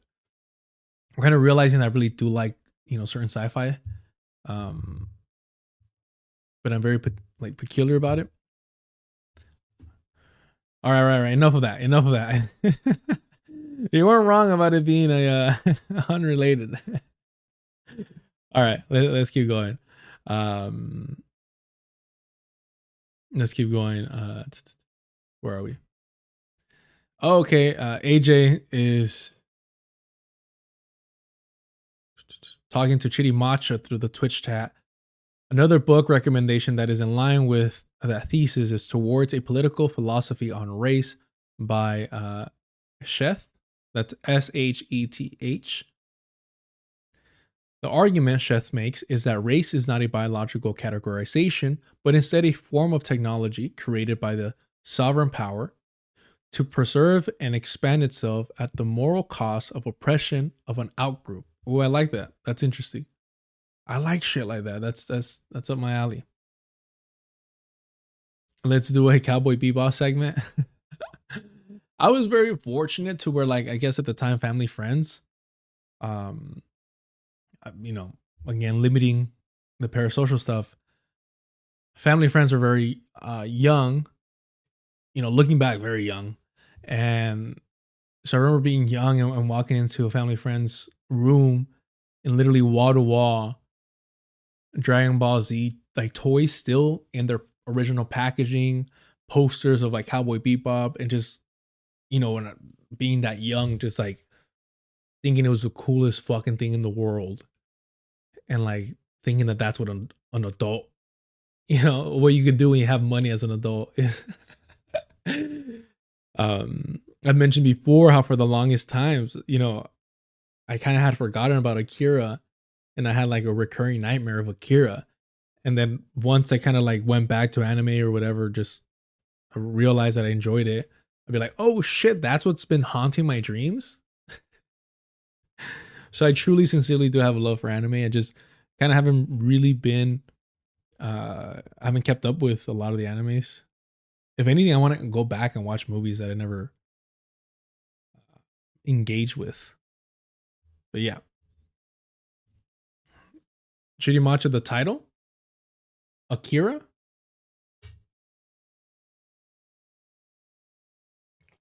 Actually, spoiler alert over here.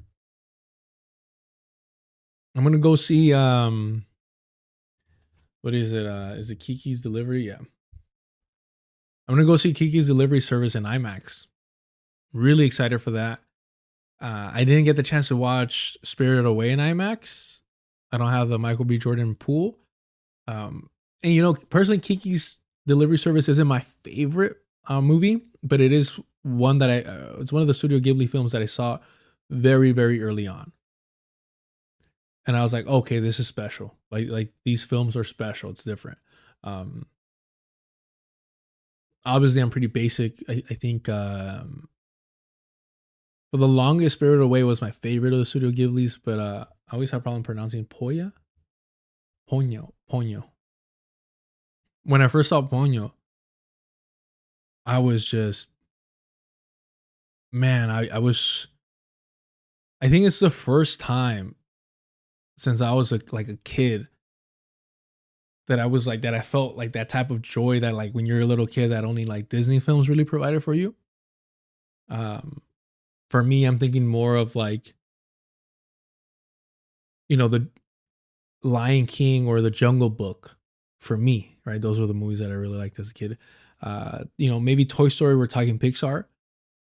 When I was really young, like the Jungle Book, I was obsessed with it. Toy Story also, Lion King. But like as an adult, I watched this Ponyo, and I was just like, it's so heartwarming and it's so beautiful, and I don't even know how you come up with these concepts. I don't even know. Oh, I appreciate that, AJ Brooks. I appreciate that. Thank you for that. I don't have a PO box, but I appreciate the sentiment. And again, you know me, I'm not trying to be rude. But I do really want to limit the parasocial stuff. Although that's a way to entice me as a book. I voted for Kamala Harris. You got a problem? Access Audio for more on race as like technology. See David Theo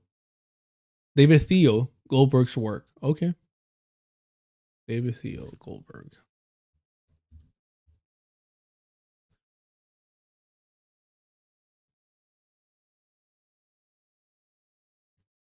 Oh, this is a wild fucking cover, man. Wow. That is ridiculous. Wow. How do you not read this?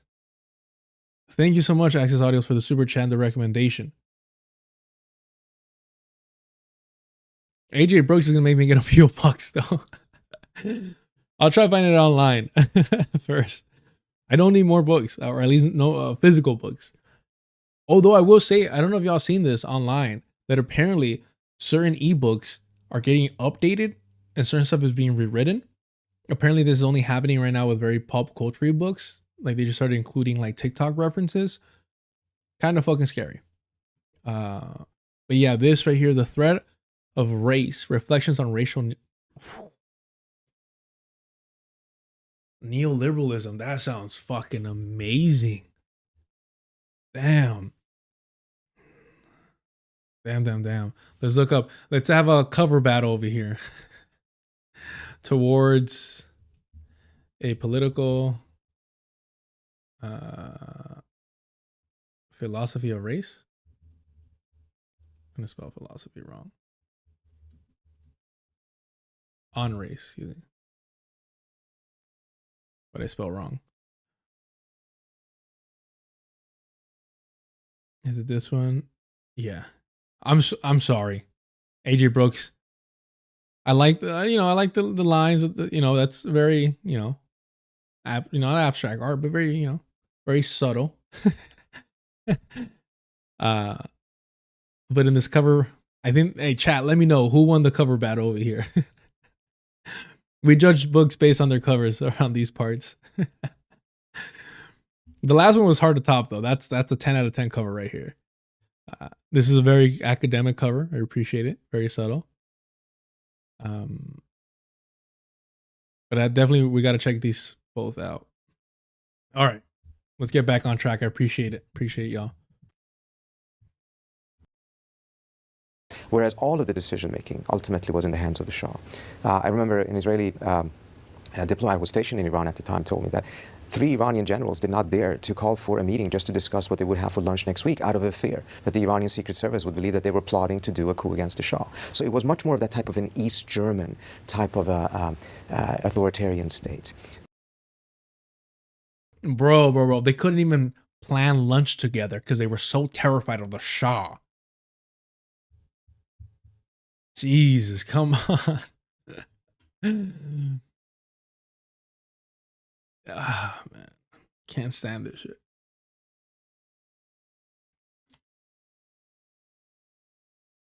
Wait, I thought I had search for Israel. Huh. Hold on.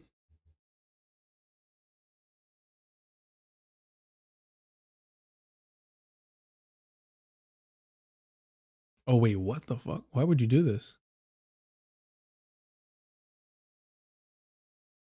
To get dispersed throughout an entire system, which actually makes it much more resilient, much more difficult to get rid of internally or externally. Whereas all of the decision-making ultimately was in the hands of the Shah. I remember an Israeli diplomat who was stationed in Iran at the time told me that 3 Iranian generals did not dare to call for a meeting just to discuss what they would have for lunch next week out of... Hold on.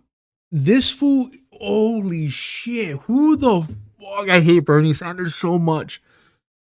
Oh my God, bro. This was literally regurgitating Israeli propaganda?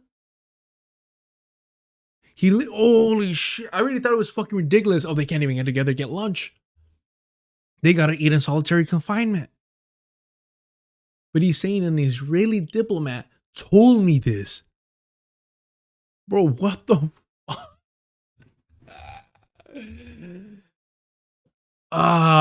Fucking Bernie Sanders, man.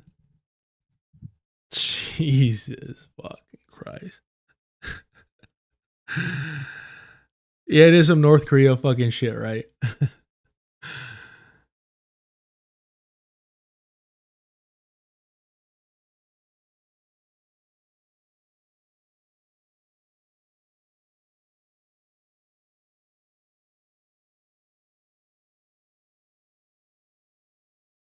More nonsense from this guy. Let's hear it.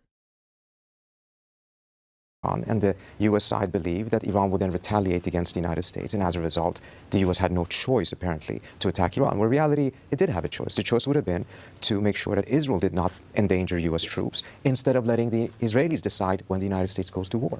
So there's so many conflicting stories. We're going to go back a little bit on this because this whole, like, we'll let him actually elaborate. Hold on. Administration has given so many different justifications. It's constantly changing its story. It doesn't have a story at the end of the day. But one of the stories that they put out there is to say what Marco Rubio said, which is that the reason why there was an imminent threat was because Israel was about to attack Iran, and the U.S. side believed that Iran would then retaliate against the United States. And as a result, the U.S. had no choice, apparently, to attack Iran. Where in reality, it did have a choice. The choice would have been to make sure that Israel did not endanger U.S. troops instead of letting the Israelis decide when the United States goes to war. So there's so many conflicting stories that have been put out there. Not a single one of them have been convincing. In reality, there was no imminent threat. It's not Iran that put all of its navy outside of the shores of the United States. It's Trump that put 1/3 of its navy, of the United States' navy, in the Persian Gulf and the Arabian Sea. Throughout this entire conversation, you're never going to hear about Israel, the Zionist entity, wanting to expand its so-called borders. And you see a little bit of this play of the Zog thing where it's like, oh, the Zionist entity found a way to trick Donald Trump into engaging with Iran, into going to war with him. As if Donald Trump doesn't fucking love that shit. This whole idea that he was anti-interventionist, that he was anti-war, utter fucking bullshit. There's money to be made in that. Help construction to be had. That fool fucking loves all that shit.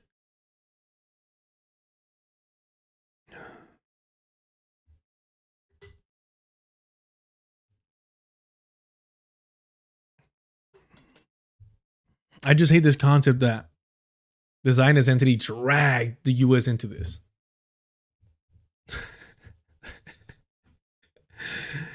Man. I don't know. I think it's fucking childish, to be honest. And it's kind of weird hearing like older people with more knowledge of the region kind of push this narrative that if not for the Zionist entity's pressure on the US, this could have been avoided.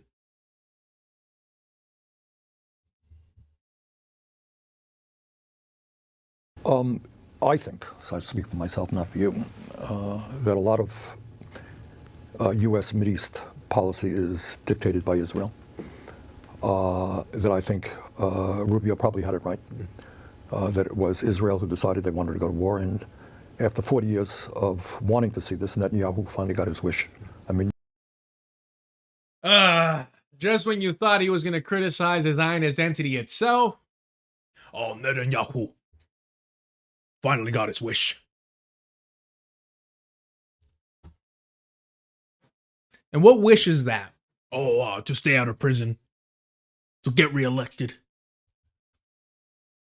not to secure the fucking homeland, not to rid the Zionist entity of its biggest threat and challenge in the region, not to cut off the support that Hezbollah, the Hamas are receiving. Unsur Allah, right? No. It's Benjamin Netanyahu, it's Benjamin Netanyahu, it's Benjamin Netanyahu, it's Benjamin Netanyahu, it's Benjamin Netanyahu and his personal just vendetta against the Ayatollah and Iran. He went there one summer and a server was rude to him, and the server was wearing like a hat that says like, I love the Ayatollah. And Benjamin Netanyahu was like, oh, I'll have my revenge one day. It has nothing to do with Zionism. It has nothing to do with the Zionist entity. It's expansionist settler colonial project. It's determination to secure the region. It has nothing to do with that. It's Benjamin Netanyahu. That's the fucking problem, right? I think Rubio probably had it right, that it was Israel who decided they wanted to go to war. And after 40 years of wanting to see this, Netanyahu finally got his wish. I mean, Netanyahu has wanted this for 40 years. Netanyahu was the guy that told us, urged the United States to get involved in Iraq. There'd be clean and easy war. What is, if that is true, what? I've seen this conversation. I think it's in the Israel lobby that is referenced. I remember watching a liberal critique. What is that? Like younger? He's a younger black political commentator. He's kind of more right leaning, but he tries to present himself as a centrist. I can't remember their name whatsoever. I don't really watch their stuff. Very kind of slender face.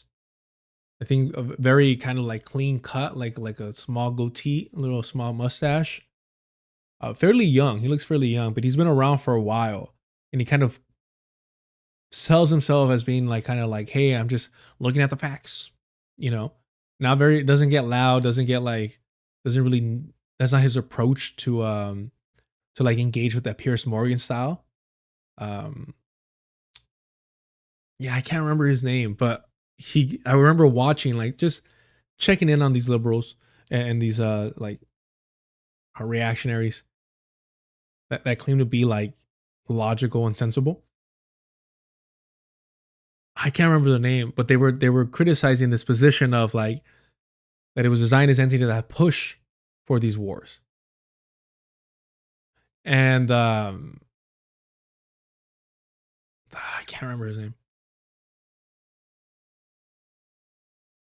Anywho, so again, this whole idea that it's like Israel is the one pulling the puppet strings is so fucking such a waste of time. Like I'm circle before I disagree. Coleman I voted for Kamala Hughes. Harris. You got a problem? Thank you, Access Audio. Thank you. You're right. Hold on.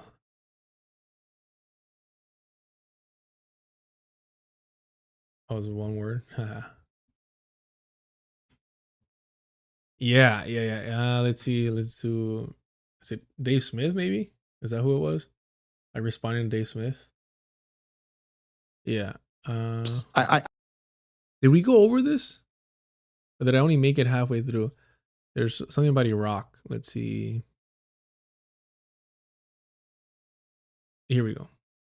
Can you point to any time? So it's not. No, I'm not. Yeah, okay, but I'm not suggesting that like that no regional powers will exert influence over their realm of their sphere of influence. Like, of course not. But I'm also seeing right now Vladimir Putin is limping through his third year in a war with Ukraine. I don't see him as being a threat to dominate Europe anytime soon. The rest of Europe is all against him and much wealthier and much stronger than him. China is more but you of a implicitly, power. even in that argument, you concede implicitly that if they were less strong, for instance, if they didn't have all the backing of the United States, that he could expand. And that would be the natural tendency throughout all of human history. I'm not conceding that that's necessarily the natural tendency, but sure, if Ukraine was weaker, he would be able to. Certainly, I think every organization, so they're always trying to expand, not necessarily territorially. And I do think that a country like China, essentially all of these would probably, but looking at the way someone else is going to just only and struggle enough with just doing like suck to be a little, we're more guilty of any of this stuff compelling. Okay, let's move on because there are other topics I want to. Why would you label this section? Did Israel influence or influence the Iraq war and not starting like till minutes after? Jesus fucking Christ. Israel got us into the Iraq war, or more specifically, pro-Israeli interests were a key factor, a key influence that pushed America into the war in Iraq. So I want to give you the floor to make your case here. Yeah, well, I mean, if, for John Mearsheimer, as you were just mentioning him, so I just was at the top of my mind, but he wrote a book called The Israel Lobby where he really details this pretty like extensively with all the footnotes and citations that you need. I've read it. I find it totally unconvincing, but well, I mean, I don't even know how do you find it unconvincing? I mean, obviously, I'll tell you. Well, okay. I wanted to give you. Okay, so sure. I'll tell you why I'll lay out the case if you want first, but sure. No. Yeah. Okay, well, if we're talking about Mearsheimer, let's talk about that, and then you can lay out whatever other sure element or powerful enough to get America to. The idea that the domestic Israel lobby is big enough or powerful enough to get America to fight an entire war that we would not otherwise have fought is to me ridiculous. And now I'll give you a few touch points. During the entire George W. Bush administration, the Israel lobby spent $17 million lobbying Congress. Now that might sound like a lot to me or you. It is absolute chump change on the scale of domestic lobbying. To put it in perspective, the tobacco lobby spent $200 million, so more than 10 times that amount over the same time period. And they couldn't even stop Congress from passing a federal tax hike on cigarettes in 2009. Now, during the Obama era, the Israel lobby spent $30 million. And they were outspent by the dentists. The dentist lobby spent $32 million. This is all. I can't even start it. Like, I remember hearing this. This is why I didn't make it through the whole video. It's so fucking stupid. It is so fucking stupid to compare big tobacco, apparently big dentist, to supporting the settler outpost. It is just so fucking ridiculous. Oh, man. All according to opensecrets.org, which is usually the standard source people go to for such figures. This is, again, not to repeat my favorite phrase, but like a firefly to the sun when compared to the $2 billion, for instance, that Wall Street spent lobbying Congress, and they couldn't even prevent Dodd-Frank from being passed. So the idea that the domestic Israel lobby could get us to fight an entire war that we wouldn't otherwise have fought at the same price as the dentists are paying Congress is too much for me. Right. Oh, this is a topic for another show, but the bankers love Dodd-Frank, and I think they were quite happy with that bill we get. But that's a topic for another show. They tried to prevent it from being passed, and only once they failed did they try to mold it as a plan B to their own image. So yeah, I mean, again, not to get caught, because I think there's all distraction. The comparison does not work.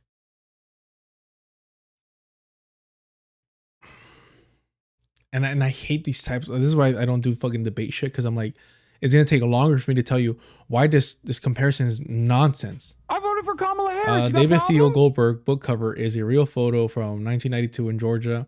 No, yeah. I figured that it was real. I didn't think it was like AI or Photoshop. But thank you for the clarification. Access audio. And nowadays, you never fucking know, right? Hey, look, you can't don't start the movie in the middle. They failed with $2 billion to prevent it being passed. I think you're the one who's missing the firefly for the sun, or whatever your analogy was in that case with the big banks. It's like, look, man, you could talk about these people who like get contribute tons of money to candidates in Washington, D.C., and then point out the one area where they didn't get the policy that they wanted, or they didn't get their A plan and only got their B plan. Okay, but then if you zoom out, you can look at how the whole system is rigged in their favor. They get free money and then lend it out to the American people. I think it seems to be working out pretty good for them, rigging this system. But onto the Israel lobby thing. I mean, look, again, this isn't refuting any of what Mearsheimer said. Mearsheimer simply claimed that, because you're talking about AIPAC, and he's talking about the entire lobby. No. Those numbers I gave were the entire pro-Israel lobby, of which AIPAC is something like half. Okay, fine. But you're talking AIPAC and the American Enterprise Institute and...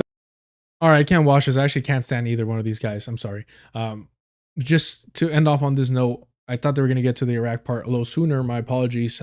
It's been a while since I've seen this. This was published on October 4th of last year. This is why I'm so frustrated with the AIPAC tracker bullshit. This is why I find it so fucking frustrating. Because it's nonsense. It's stupid. It's a distraction. But even he says, Hughes here says, hey, it's not just AIPAC though. I'm counting for every other lobby. The thing is, it's not about the money, Lebowski. It really isn't. It really is not solely about the money. It's about supporting settler colonial. The settler colonial project that we use as an outpost. I mean, Biden literally said if the Zionist entity didn't exist, the U.S. would have to create it. Right? They referred to it as a fucking carrier in the so-called Middle East. For a fucking reason. It is our foothold in that region. The Zionist entity could come and go. It could be destroyed. The U.S. settler colonial empire will still need to flex their influence in that region.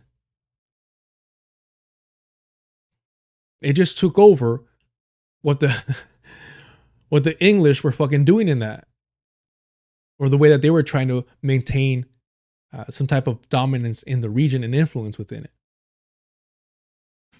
The Washington I'm talking Institute about every always hammering down. I mean, look, there's no question like AIPAC supported the war, but this was a neoconservative war. I mean, the I don't think there's any chance. Look, the Iraq war was highly debated. It was contested. It was contested in Congress. There were people who were against it. There were uniformed military people who were against it. There were people at the State Department who were for it. And the neocons were the ones who really pushed it through. And look, I mean, Coleman, you look at who the neocons were, okay? In their own words, they have deep loyalty to Israel. Every last one of them has said in their own words that they have a deep commitment toward Israel. They're writing all of their policy papers through the 1990s on how we have to overthrow the government in Iraq as part of this clean break strategy on behalf of Israel. And then they are all of George W. Bush's men. Literally, once the towers come down, George W. Bush is in the White House. It's a project for a new American century, all down his staff, down from his defense secretary, his vice president, and all of their men. They're at the State Department, the Defense Department. And so it is not going out on a limb to say, yeah, this war doesn't happen without the neoconservatives. And I think John Mearsheimer very reasonably puts them as part of the Israel lobby. All you have to do is read their own words. It's not like I'm putting together some conspiracy. By the way, I love that Mearsheimer points out in that book, because I do think there's a real interesting point to make, that he's not saying it was a Jewish war. Like, the Jewish people in America actually opposed the war in Iraq much more so than just about any other group. I think the polling data was they were way out ahead against the war in Iraq. I forget the exact numbers. Yes, but yeah, there's no question that, call it whatever you want to. I mean, like, they would basically through the 90s self-identify as the American version of the Likudnik Party, but whatever you want to call it, these group of people who have, in their own words, admitted they have like profound loyalty and connection to Israel, pushed for this war, and they had written in their own words that a huge part of it was because this was the strategy to help Israel. None of this is true, Dave. Okay, so let's look yes, at... it is. So again, Dave Smith is one of these guys that believes in like the American mythology, right? Like, oh, America could be great if it wasn't for these external influences that are corrupting all this fucking bullshit. Like, it wasn't rotten to its fucking core. So it's really frustrating to hear that. Look, because it's difficult, because I don't want it to seem like I'm dismissing or diminishing the horrific and atrocities that the Zionist settler colonial entity carries out. But in terms of when we're talking about these WASPs, these Christian fucking evangelical white supremacists, these nationalists, you could almost, if it wasn't for the religious context, you could almost completely replace the Zionist entity, Israel, with any other fucking name, entity, structure. They would still support it essentially the same. And I do make that exception with the whole fucking religious evangelical right-wing movement. But even then, understand that these people view the Zionist colonizers as fodder. They think that when Christ returns, all those, most, if not all those people there, gone. If they don't accept Jesus Christ into their heart and all that nonsense. So even through the religious lens, this whole idea that they were pressured by the Zionists to pursue this and that otherwise it would not have happened is fucking nonsense. Is there pressure being applied? Absolutely. Because it benefits the Zionist entity and it benefits the colonizers there. 100%. But at the end of the day, we don't support or push Zog because it's nonsense. It's protecting the WASP. It's protecting the white Christian evangelical fucking white supremacist reactionaries. That's who it's fucking protecting. Let's just be clear about that aspect of it. Of course, everyone is fighting and urging and arguing and debating for their own interest. Nobody's denying that. Nobody's neglecting that. Nobody's minimizing that. All I'm saying is the ones making the decisions, the one leading the fucking horse, are these evangelical reactionaries who, yes, have this unique obsession with the Zionist entity because they believe in these fucking myths, right? Respectfully, to Christians out there, but I assume y'all don't believe in that version of Christianity, at least. But even then, it's not because they hold the Jewish people or the Zionist entity in the fucking pedestal. It's because they think they're going to have to sacrifice them. And it's why they're fucking anti-Semitic as shit.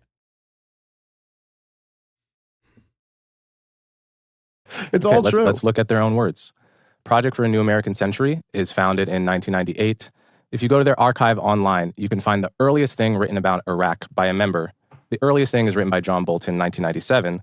Here's the first sentence of the earliest thing written on the PNAC archive. You might think the United Nations would want to punish Saddam Hussein for disrupting and nearly killing the UN's own efforts to eliminate Iraq's weapons of mass destruction.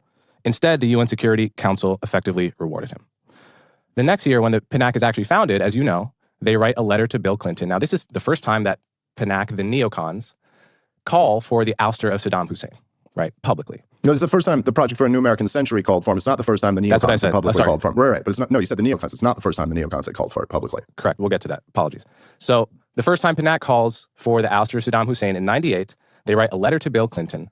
The entire letter is about the fact that Saddam has WMDs or is pursuing WMD, and we can't let it happen. And this is how the letter ends.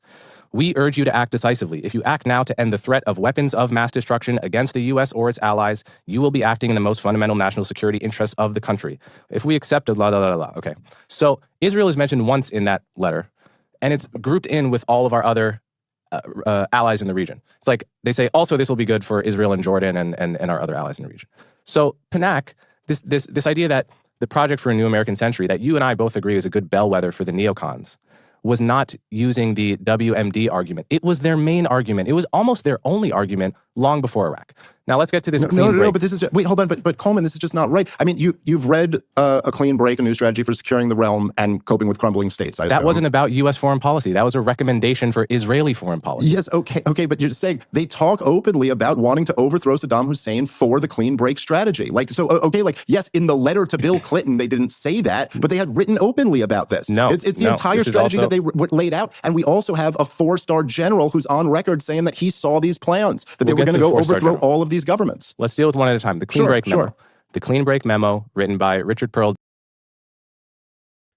All right. I can't stand. I'm getting distracted. That's how little interest I have in this.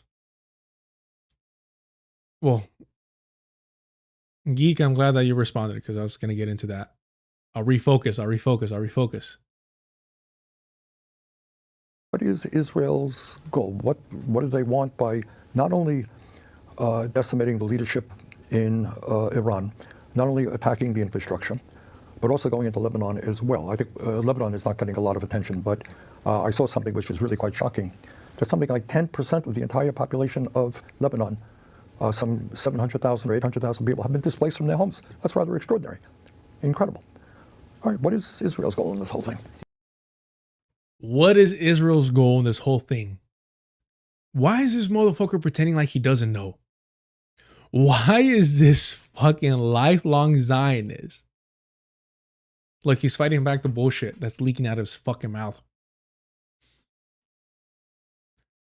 A fucking septic tank in his fucking orifice right there.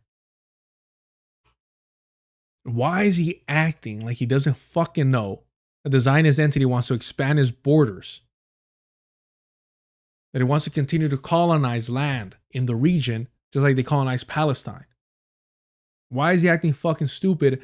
And honestly, don't tell me like, oh, he's just setting them up to answer the question, because you think he's going to invite anyone in that's going to be like, oh yeah, it's a settler colonial project that needs to be dismantled, or else it's going to continue consuming land and dispossessing the indigenous populations of the region. And fuck Golda Meir. You think they're going to say that? I think it's important to recognize that Israel believes that its security is achieved by dominating the region. It is not seeking security by balancing threats or managing threats, but it actually has to dominate the region. So for it to have total security, everyone else has to have total insecurity.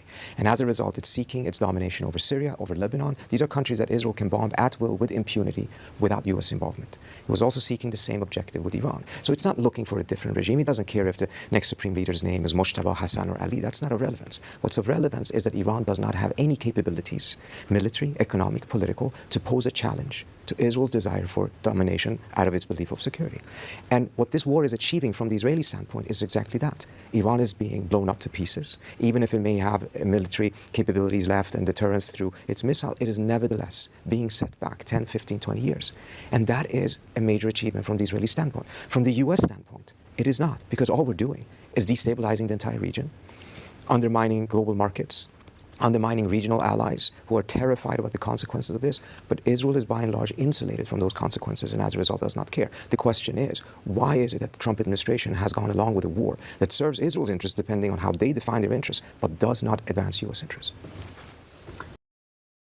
Again, I fucking hate this line of thinking. And it's rooted in not seeing the US as a settler colonial empire. And it's also, in its critique of the Zionist entity, is so fucking limited. So absolutely fucking limited. And I mean, I need to know more about this guy. I think I might have seen him around, but at the same time, I might just be racist and be confusing him with somebody else. Again, look at this. When does he start? It's a little further. He says, I think it's important to recognize that Israel believes that its security is achieved by dominating the region. It's not that it believes it. That's the reality. A settler colonial project can only secure its safety and well-being, again, if it's rid itself of the indigenous population and those supporting the indigenous population. No talk about that. No talk about resistance forces. The Zionist entity's safety is literally dependent on dismantling Iran. Because Iran is refusing to concede to the Zionist entity, being the proxy of the US in that region.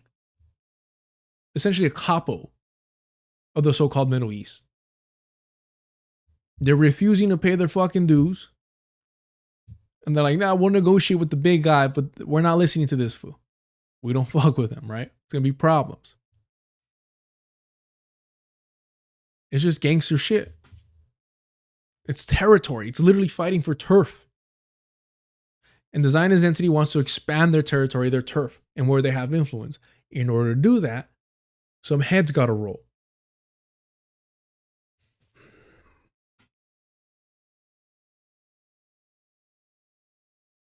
Sorry, he carries on by saying, it is not seeking security by balancing threats or managing threats, but he actually has, wants to dominate the region. So for it to have total security, everyone else has to have total insecurity. And as a result, it's seeking its domination over Syria and Lebanon. Domination. It's seeking to colonize their lands. It's seeking to colonize, acquire, obtain for themselves. And that necessitates ridding yourself of the indigenous population there. These countries that Israel can bomb at will with impunity without U.S. involvement. It was also seeking the same object with Iran, so it's not looking for a different regime. It doesn't care if the next supreme leader is whoever it may be, right? That part is correct. It does not care who is in charge. That's not of relevance. What is of relevance is that Iran does not have any capability, military, economic, political, to pose a challenge to Israel's desire for domination out of its belief of security. It's not, again, the belief of security aspect is a little bit misleading, because while yes, it's concerned about its security in context of wanting to expand its fucking borders.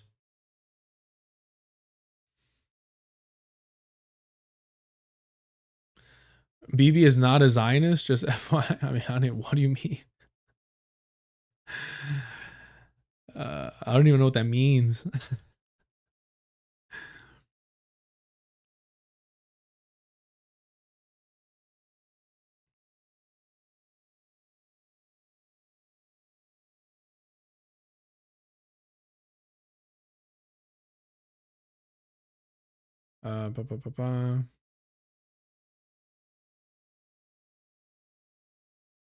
Where's the rest of this?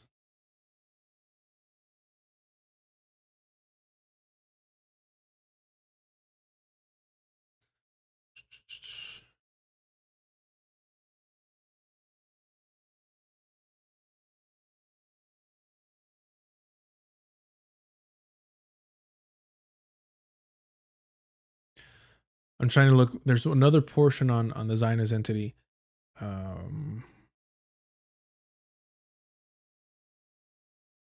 It doesn't matter if they're fucking U.S. planes or Zionist planes.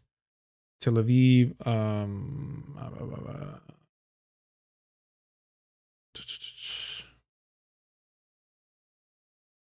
CNN's media coverage, complicity with it all. Okay, it's gonna be the rest of nonsense. Oh, okay, let's just listen to this because this is ridiculous. access, I'll give them that. So CNN was just on the ground in Iran, actually doing excellent reporting for Polygon. But when you look at, for example, the opinion side or the debate. Who is it? Summon One Geek? Or Summoner Geek?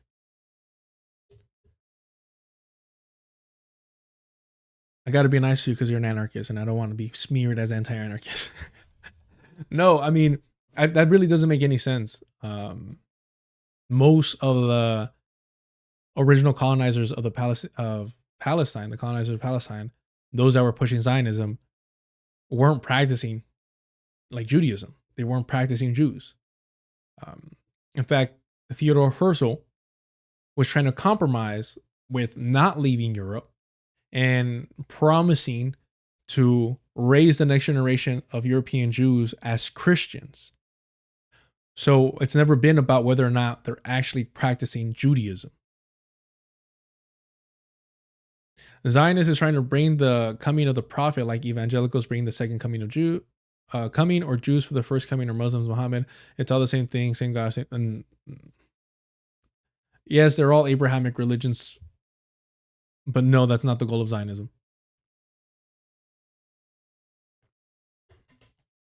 Zionism weaponized Judaism as a pretext, but most of the founders of the Zionist entity were not religious practicing European Jews. A lot of them were atheists and only culturally Jewish, but they weaponized the Jewish religion, which lends itself to be weaponized. Once you call yourself God's chosen people and you add a biological component, it's unavoidable. But no, I mean, the main strain of Zionism is rooted in no, this isn't cherry picking. It's not cherry picking. It's just reality. If you're saying that Benjamin Netanyahu isn't a Zionist, then who the fuck is a Zionist? It's a really ridiculous, statement to make. Rooted in ignorance of what Zionism is. There's nothing wrong with that. I'm not, The goal is not the rapture.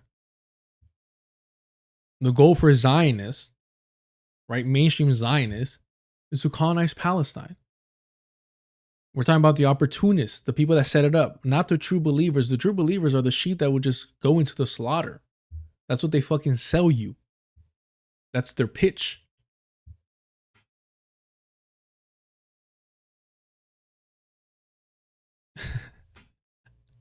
That is like saying Hitler wasn't a Nazi. Yeah.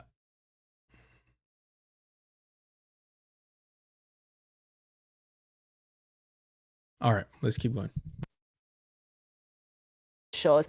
The other day they had on CNN a reporter in Tel Aviv to give you the mood on the ground in Tel Aviv, and then an Israeli to give you what Iranians think. And the Israeli journalist was saying that Iranians in Iran are happy that they're being bombed and the way the US and Israel are conducting the war. This is CNN. So the media coverage, I think, is absolutely a disservice to the American public. Not all media are the same, but the way it's being treated, the dehumanization is at the core of it, and also taking political rhetoric from officials at face value, not really challenging it much. I mean, it took about 2 weeks for the school attack to really get into the headlines, get into the news, and be scrutinized the way I think it should have been earlier.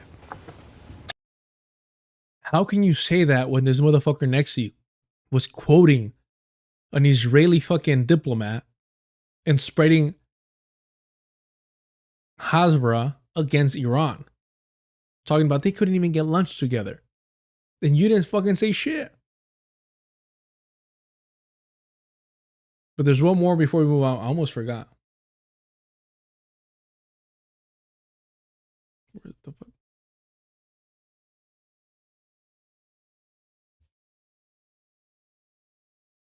I will start here. Bernie.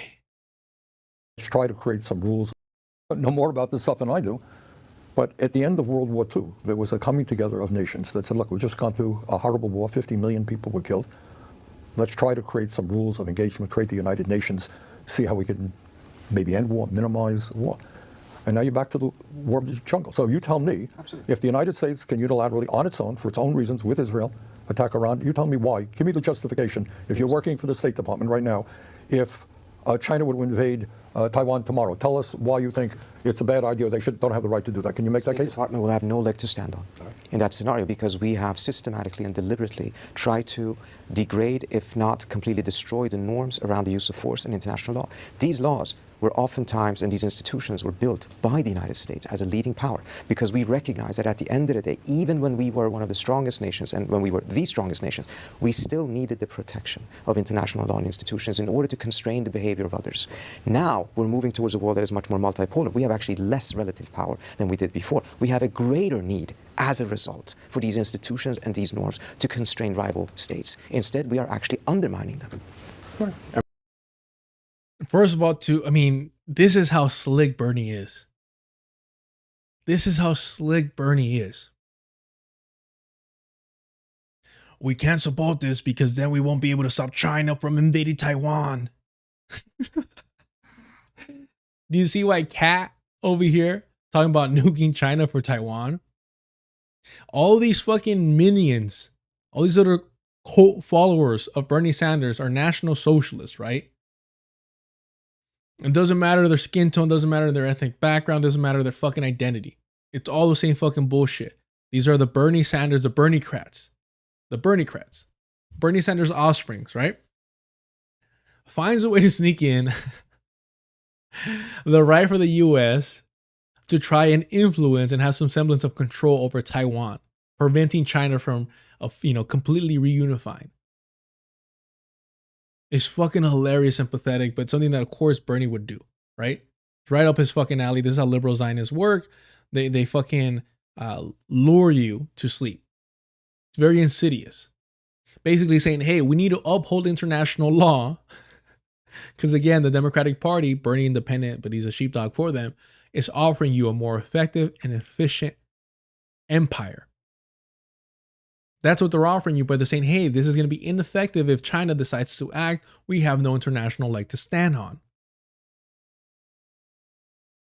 Fucking ridiculous. We need to uphold the illusion of the rules and the rule-based order, right? So that we could use it to our own benefit. Because we actually don't want to go into war with China, because that'd be a little too scary. It's a nuclear power.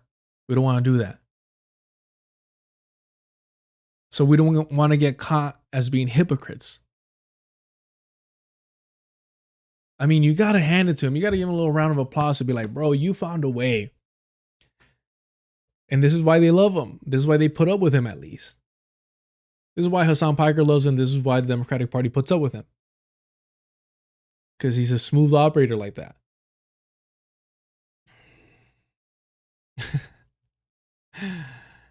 And chat, some people are just smarter than everyone else. And you gotta let them be smart. SMRT. All right, we don't have that much time, so we're gonna we'll just skip to this. All right, talking about the Bernie acolytes. Dark Money Group offers influencers $1,500 for post attacking Chicago Democratic primary candidate. Hit me the fuck up. Hit me the fuck up, bro. It's starting to get hot. I need to get some functioning AC in my car for once. Hit me up. Look, I'll be principled. All I need is like 2 or 4 posts and I'm set. I'm good. I'll cash out.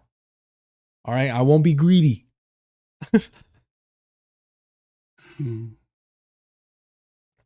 I do this shit for free for love of the game, hating on Cat. I don't need no dark money. All right. Oh, man. I reveal all my deep state funders at the end of my edited videos,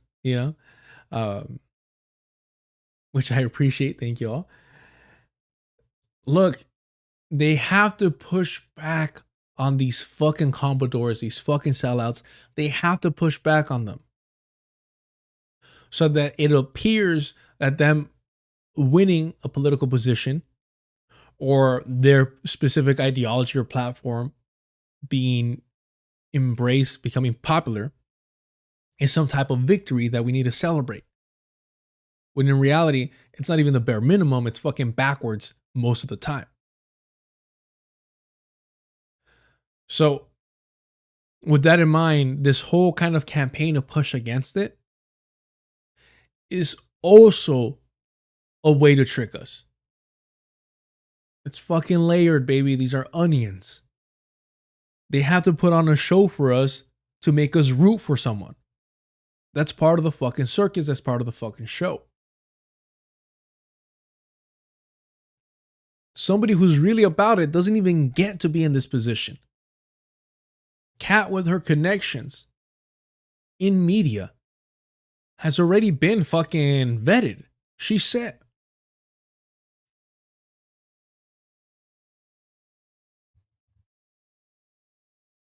Let's read this. How long is this? A little longer than what I want, but whatever. We'll speed run this.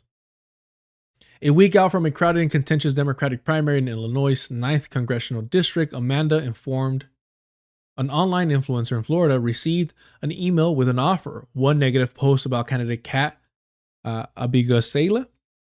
I always, I butchered all these names. Abughazaleh. On Instagram and TikTok for 15. Bro, why don't. It's one of those kind of like, I'm happy for you. You know why, the reason why I wouldn't get this offer, right? Because I'd be exposing the fucking kayfabe. That'd be the fucking problem. My criticism would be from the left. The request, which came from a secretive political organization called Democracy Unmuted, was forwarded to her by Matt Athens, founder of Advocators, a digital marketing agency focused on politics and advocacy through micro-influencers. Oh, fuck. Not just a regular influencer, a micro-influencer, so that it appears to be grassroots, right? Abughazaleh. Or is it Za? Abughazaleh? Or Zay? Is it Zay or Za? I mean, I don't even know how to say pizza right, bro. I mean, where are we at, The job offer reviewed by MS Now came with a brief explaining how the group wanted Amanda, who declined to give her real name, citing privacy concerns, to post for her roughly 100,000 followers. Democracy Unmuted explained that it wanted creators to engage voters and encourage them to look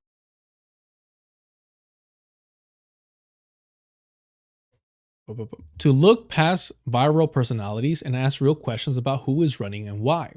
The suggested talking points were all focused on Abughazaleh, the youngest candidate and a former journalist for the left-leaning website Media Matters. Okay. In case y'all don't know,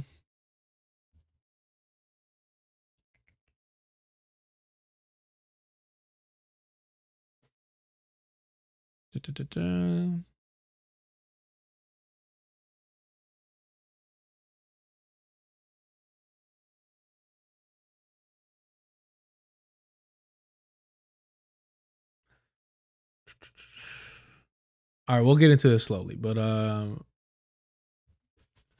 David Brock, but it was mainly funded by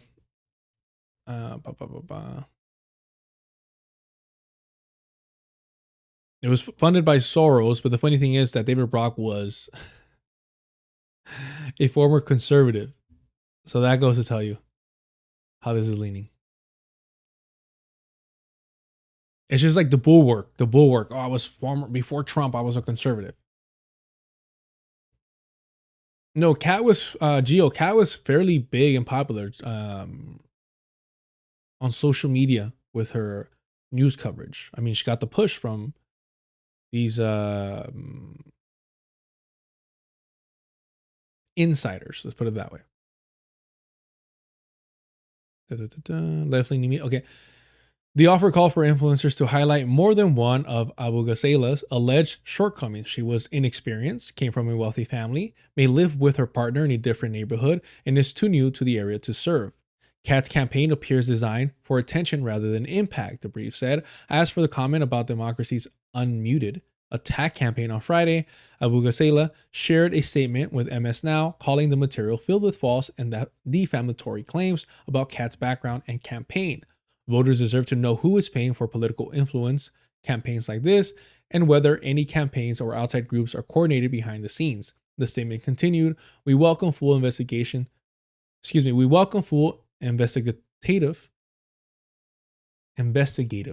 there you go. We welcome full investigative scrutiny of the entities involved and the sources of their funding. Jesus, brutal. Let me slow down. Amanda declined the job. Yeah, I mean, she's probably set. The money didn't feel right coming from someone who's not disclosing where the money is coming from. That's not something that I want to be involved in. I want to make sure that it's coming from a source that is not doing nefarious things like interfering with elections.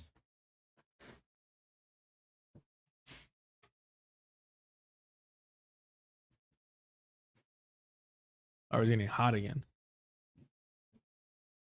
The racer replaced Illinois' retiring Representative Schakowsky has drawn a staggering 15 Democratic candidates and became one of the most watched and most expensive primaries in the country. The front runners, Evanston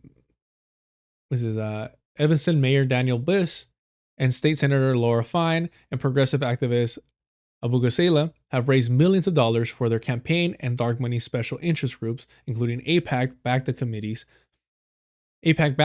have poured millions more into the race in recent weeks. Abughazaleh has caught up to Bliss in the polls. The election is in 4 days.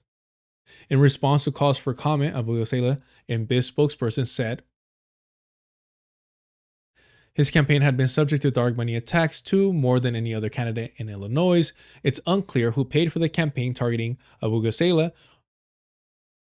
Athens said in his email to Amanda that Democracy Unmuted was not unofficial or yet. And while he couldn't disclose the funders, he said they were individuals from Illinois area who have served the highest offices and have been on top of their game in the media. Democracy Unmuted website registered 2 weeks ago seems to be slapdash.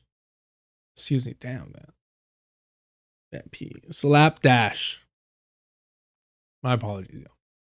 Democracy Unmuted's website registered 2 weeks ago seems to be a slapdash effort at a political advocacy website.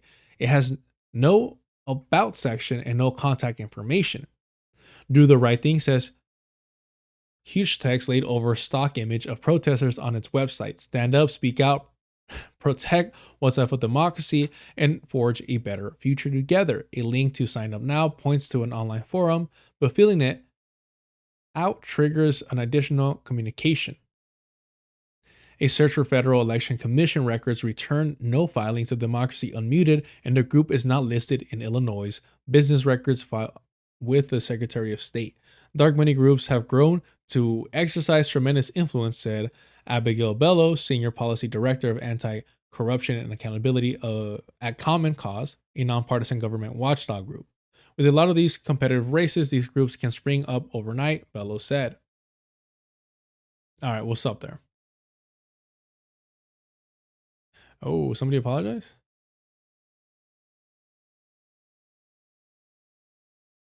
Somebody said I was not paid for this content. So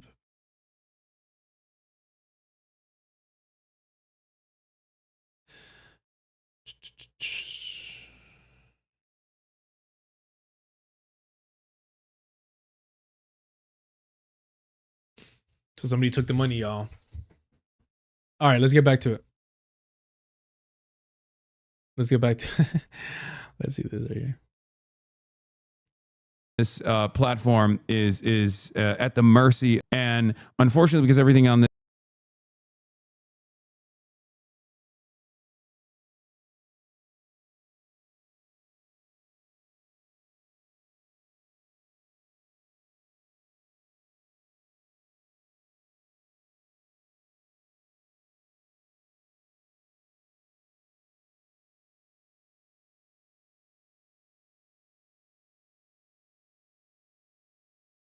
They're coming after me.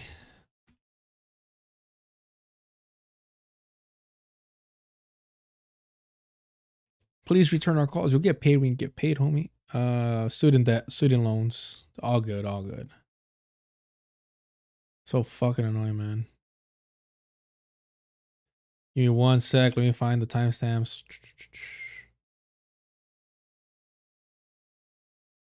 Oh shit. Did I not keep timestamps for this? Did I just say fuck it? Let's just watch the entire thing. It's wild. And definitely not happening. 9:21. I don't know why YouTube's been acting up with me. No, I'm closing it out. It's that video itself. I don't know why that specific video's been having issues. Media Matters is like a media watchdog that was that. See, as soon as I try to like play it back or go back a couple seconds, it just stops responding. I even close out every other fucking tab. The Lockheed left supports cat. Yeah, you're not wrong. Damn, bro. 9:21. Are we just not gonna watch this? We're gonna watch Hassan fucking scold his audience. God damn it, bro. I guess not. It's literally everything else is fine. Everything else is fine. Reasons with his by the Iranians as an effort to collapse. Just international law. leader. Everything else is fine. We're gonna read some other stuff too, but just don't have time. Everything else is fine. Fucking crazy.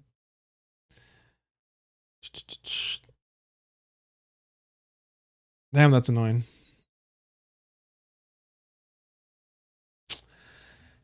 Yeah. I don't know. I don't understand the issue.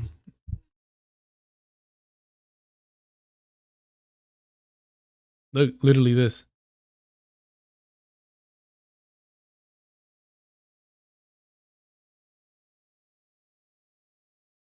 Look, I don't fucking get it. Media Matters is like a media watchdog that was funded and built by George Soros's Open Society Foundations. Get that shit out of the way if you want to. Kat Abughazaleh, from what I understand, went to George Washington University and developed a very. So, just for context, he's basically trying to downplay the fact that she worked for Media Matters, that was funded by George Soros, that was part of this, not lobbying group. What's the word I'm looking for? Think tank. That was created through this think tank. And as we saw, led by this guy, Brock, who was a former conservative. Not much different than the Bulwark. Do you think any of those fucking figures would choose somebody that's a socialist, communist, and anarchist, somebody that's truly on the left, or they would try and pick somebody that is malleable, that is willing to present themselves as a leftist while maintaining the status quo, not challenging the establishment in any significant manner? And that's what he's trying to walk past. Oh, George Soros, if you guys want to focus on that, go ahead. But anywho, I don't know if I could even go back on this, to be honest. It'll let me. Well, it froze again. Gone again. I voted for Kamala Harris. You got a problem? I don't know why this page though. What the fuck? Did they block me and they're just not like, hey. Let me see here. That is strange. Even if I close everything else out. Let me do this. Let me just restart Chrome. And that was kind of dumb because I didn't realize that it was going to close out the chat stuff. Hold on.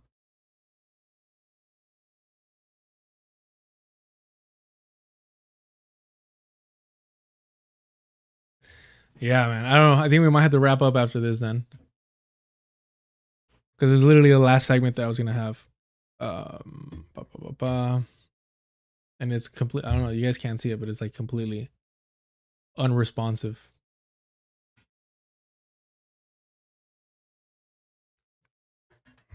Damn, that's a bummer. He goes off on his audience again, even talking about Graham Plattner over this. And now the thing to remember, since we won't be able to watch the video now, apparently, the thing to remember is that the main focus or excuse, I should say, for Hassan Piker's support for this individual is that she's just too young and she just doesn't know any better.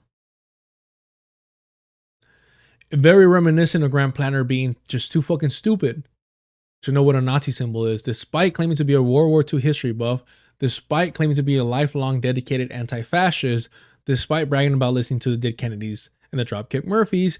He's too fucking stupid to realize that he had a Nazi tattoo on his chest. So which is it? Is he too fucking stupid and he's a liar about his knowledge about World War II and being a history buff?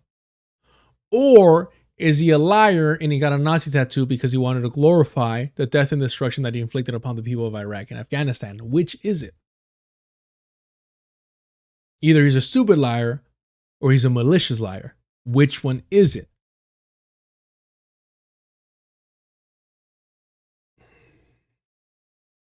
So now, when it comes to Kat, the question is she too young to run for office? Because she's too young to have political positions that aren't her own. And Hassan, man, I really do gotta watch this because he consistently says, guys, are you gonna believe her platform or are you gonna believe what she said here on stream? Of course she would fucking lie on your stream. What do you mean, bro? Of course I'm gonna believe the platform that she went over with her team that she sat down and helped create. Unless she's a complete fucking idiot and just being handled. In that case, why the fuck would you want to support somebody who's just obedient to their handlers? Wow, Chrome is not turned on whatsoever.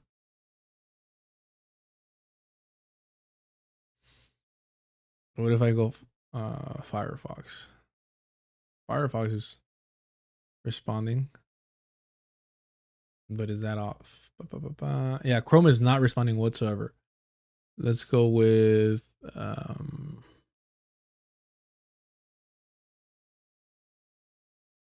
screen capture. Give me 1 second.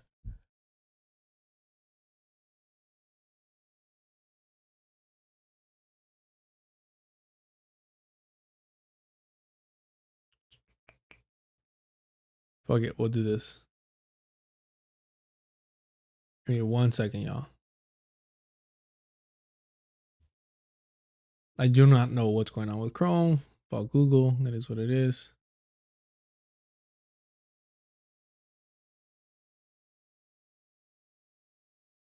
Give me 1 second, y'all. Appreciate the patience. Appreciate the patience. I don't know what's going on. It's completely unresponsive. I quit, reset it, everything. Y nada.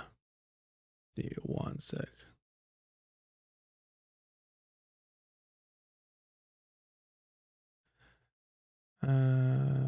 Oh yeah, how do we do that? That's interesting. Oh, that's why. Because I'm getting a little dumb. My apologies. Not thinking straight, y'all. I am not thinking straight. My apologies. My apologies. My apologies. Damn, what the fuck did I do?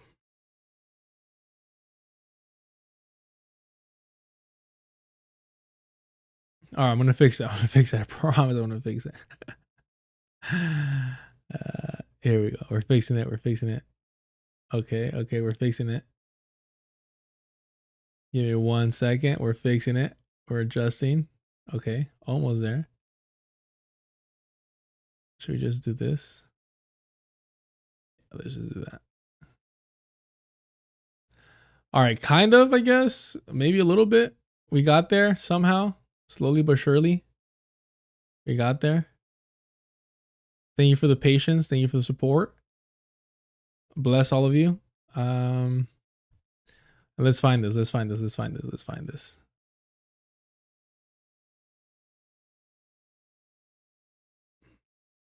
Damn, this is annoying.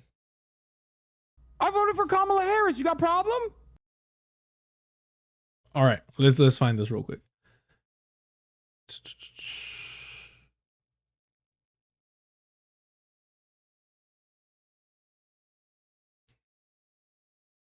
And watch me be able to use Chrome right now. I'm just gonna have to like uninstall it or some dumb shit.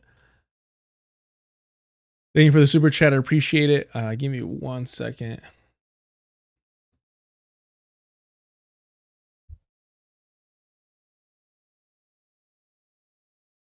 Are we gonna get commercials? That's the problem, huh?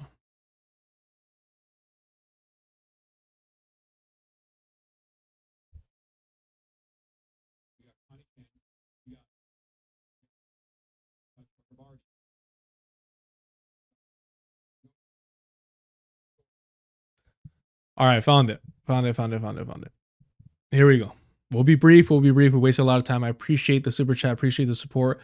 Actually, let me see if I can find the chat real quick because y'all kind of disappeared for me. And that's too small text for me to read. Give me 1 sec.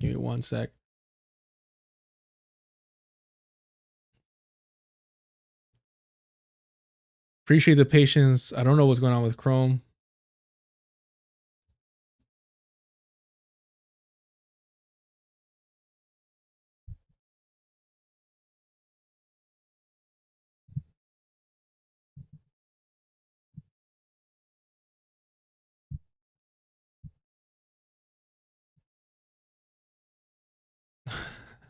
Access audio getting a little messy with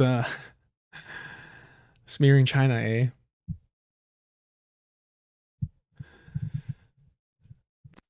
All right, we're back. Here we go. Thank you for the super chat. Access audio. Imagine LARPing for Chinese communism and supporting moronic neoliberal politicians that despise Marxism and social science. Yep. Thank y'all. Honestly, thank you. Onions at 3 a.m. Time to go back to work. I appreciate you for the super chat. Thank you for sticking around, y'all. A little bit of the headache. It is what it is. Let's get to it. Is Kat Abughazaleh. Kat Abughazaleh is a Hasanabi head. I've known Kat from her Media Matters days. Media Matters is like a media watchdog that was funded and built by George Soros's Open Society Foundations. Get that shit out of the way if you want to. Get that shit out of the way if you want to. That she worked for an outlet funded by George Soros and Open Society. And we're supposed to dismiss that the same way we're supposed to dismiss Grant Plattner being a fucking mercenary for Blackwater. Oh, the company that bought Blackwater. My apologies. My bad. Spence, I didn't mean it. Respect. We always had to downplay this shit. All right, cool. Let's keep it going. It's just like we have to forget that Hassan Piker worked for Homeland Security through Cicada. Just walk past that shit. Nothing suspicious to hear, nothing suspicious to see, folks. Nothing suspicious. Nothing at all. Kat Abughazaleh, from what I understand, went to George Washington University and developed a very liberal interventionist foreign policy opinion. And unfortunately, because everything on this platform is at the mercy of one content creator over the other content creator, and Michael from Pennsylvania does not like Kat Abughazaleh because Kat Abughazaleh had an abysmal take on doing a first strike policy on China if China were to invade Taiwan or some shit, which is again or some shit. Oh yeah, Mike from PA, Mike from Pennsylvania. You're doxing him, by the way. Yeah. It's just petty fucking shit because of parasocial relationship with your favorite streamer. You guys are too fucking stupid to, look at the facts and realize that this is another fucking fraud that is inconsistent. No different than Grant Plattner saying I'm anti-war while I want to address the recruitment crisis on his platform. I'm anti-war, but I want to close the shipbuilding gap with China. Right. Nothing like no more pointless wars now being a dog whistle, a reference to Obama and his dumb wars. You, his audience, are too stupid to know any better. Because you're all children that view this shit like superheroes and cartoon shows, and you have a favorite fucking toy and you're too fucking stupid. again, the way that Bad Empanada, Hassan Piker, and all these people that really want a devoted cult. And you saw this also with the Majority Report when they got pushed back in the support of Grant Plattner. They will disrespect, they will talk shit to their audience for daring to criticize them from their left. It's weird, man. It's really a way to cultivate a cult by just being as disrespectful, as inconsiderate, as disingenuous, as gaslighting as possible. And then you're in that chat, you're in that social circle, and suddenly you've been pointed out. Now you're a little stigmatized. Now you've been branded as a dissident, right? So now people are going to treat you a little different because they're obsessed with Hassan, and so he must be right.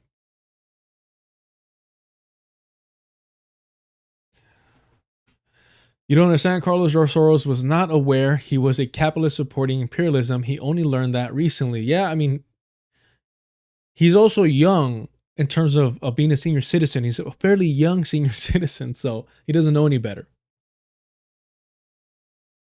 Literally a non-starter in most circumstances.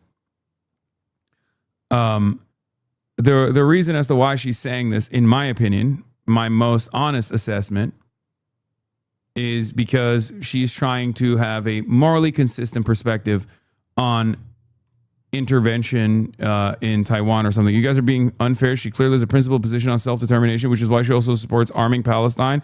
Wait, what is this? She wants an end. She wants to do regime change in Gaza and have de facto U.S. occupation of Palestine. I think none of her foreign. So she straight up said there is no acceptable scenario that leaves Hamas in charge of the Gaza Strip. Get the fuck out. She did not say that.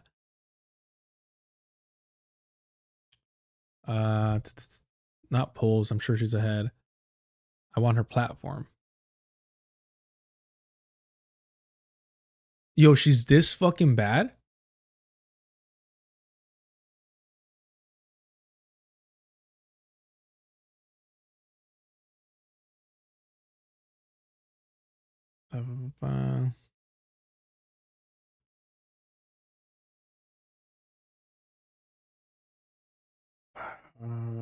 Is there a specific one that says Palestine?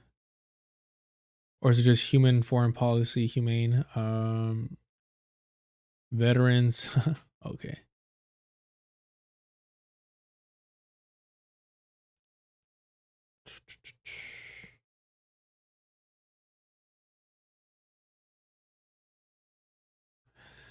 Additionally, the United States must recognize the state of Palestine. It's not enough to end this war. We must help rebuild Gaza and create a place at the table for Palestinian people. Peace in the region is impossible when a population is subjugated to statelessness, restriction of right and movement, and systematic dehumanization. By recognizing Palestinian statehood, both Israeli and Palestinians can more effectively navigate negotiations for a lasting peace that protects all people in the region. Oh, so a two-state solution? Wild.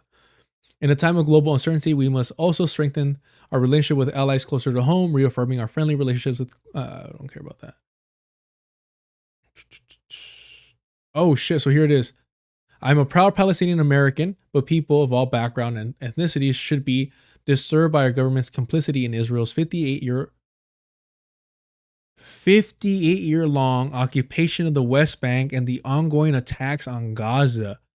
Oh, so she's affirming the Zionist entity's right to exist. Remember, early on, I told you all, if somebody isn't talking about the Nakba, 75 years plus, and they're referencing 58, they're a liberal Zionist. They support the existence of the settler colonial Zionist project, and they're co-signing the Nakba. Illegal occupation of the West Bank and the ongoing attacks on Gaza, which have killed tens of thousands of civilians, including infants and children.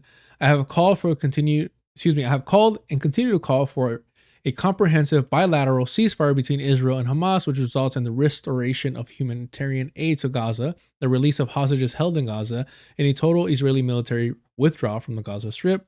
It is imperative that we work with our allies to set the stage for lasting peace and reconciliation between Israelis and Palestinians. So where's the part about Hamas? Ba, ba, ba, ba. Ending anti-Semitism. Get the fuck out, bro. Wow. Is it here then? No, it's not here.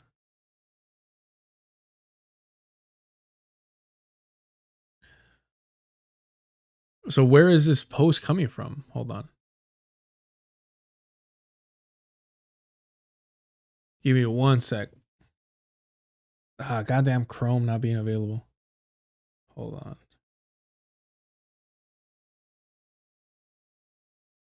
It's not even open, bro. I'm gonna just quit fucking. Should I just uninstall it? God damn.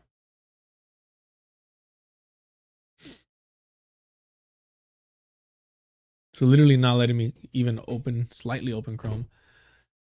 Give me 1 second, y'all. Give me 1 second. My apologies. What account is this? Oh, that sounds cool. God damn it.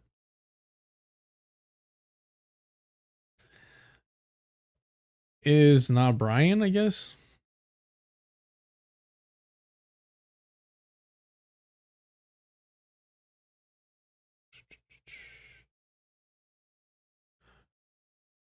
Did this account get fucking suspended or what?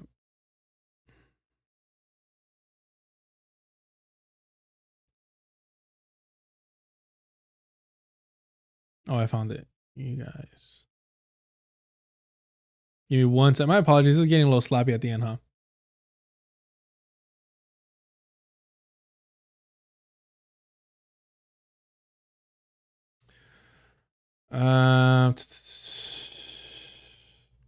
Where does she say Hamas though?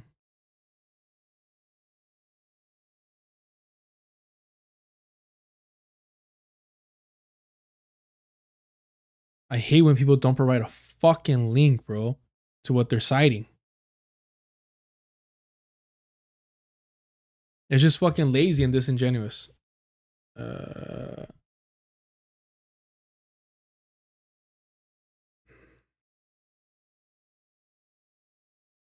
are we doing this? I mean, it looks to be the same text. Maybe she removed it by now.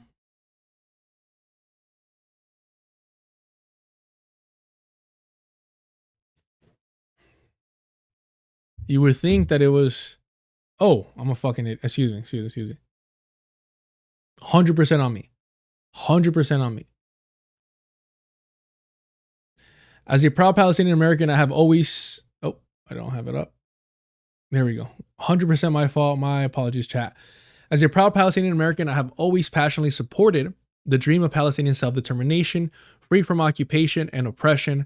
For that to occur, Israel must end its genocidal campaign in Gaza and the illegal occupation of the West Bank. Under the Charter of the United Nations and the Universal Declaration of Human Rights, the Palestinian people deserve self-determination and full recognition by the United Nations as an equal party to the peace process. If elected, I will strongly push for the United States to drop all efforts to oppose this and work to have the U.S. establish bilateral relations with the sovereign and independent state of Palestine. I'm also a believer in the right to return for all those displaced by nearly a century of ethnic cleansing to return to their ancestral homes.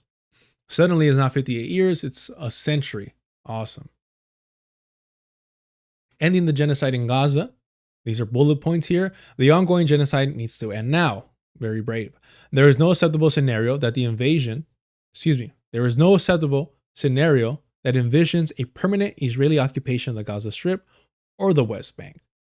An unlimited surge of aid, including medical supplies and food, should be immediately allowed and distributed to all in need. There is no acceptable scenario that leaves Hamas in charge of the Gaza Strip. Here it is.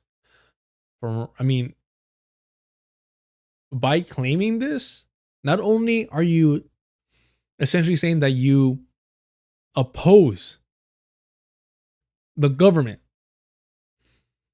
in Gaza that has fought against the Zionist settler colonial entity,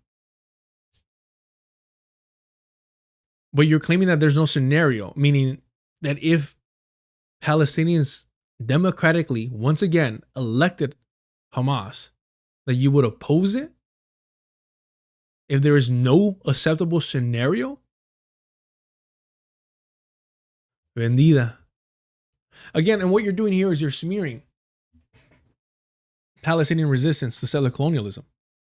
What other reason would you have to oppose Hamas remaining in a leadership position if democratically elected once again? Doesn't matter to Hamas. Yeah. There is no acceptable scenario that leaves Hamas in charge of the Gaza Strip.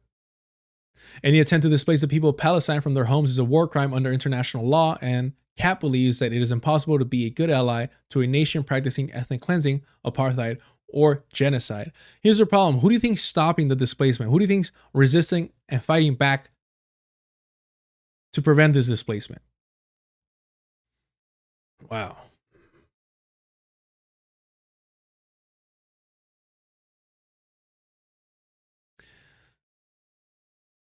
War crimes committed by both sides during the conflict. Wow. She wants UN troops there. If elected, I will push the United Nations to commit more troops to peacemaking mission and hope that other nations that have been historically contributors to UN peacekeeping efforts, such as India and China, will participate as well. Let's see here. Full international recognition of Palestine and its sovereign territory. I firmly believe that both the Israeli and Palestinian people deserve to be on equal footing, and that means having the United States formally recognize the state of Palestine as a sovereign and independent, and dropping our opposition to the United Nations to recognition by international organization.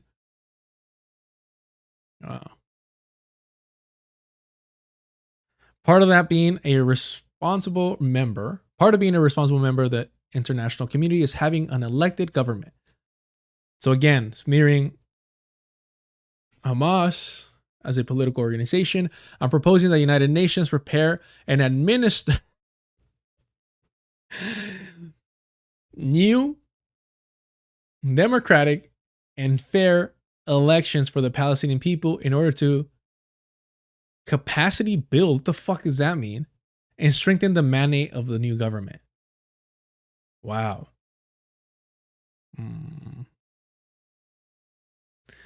The United States must immediately accredit an ambassador for the state of Palestine and send a corresponding ambassador to Ramallah. The United States must insist on Israel fully withdrawing from the occupied territories and remove all settlements. This includes East Jerusalem, which is the chosen capital of the Palestinian state.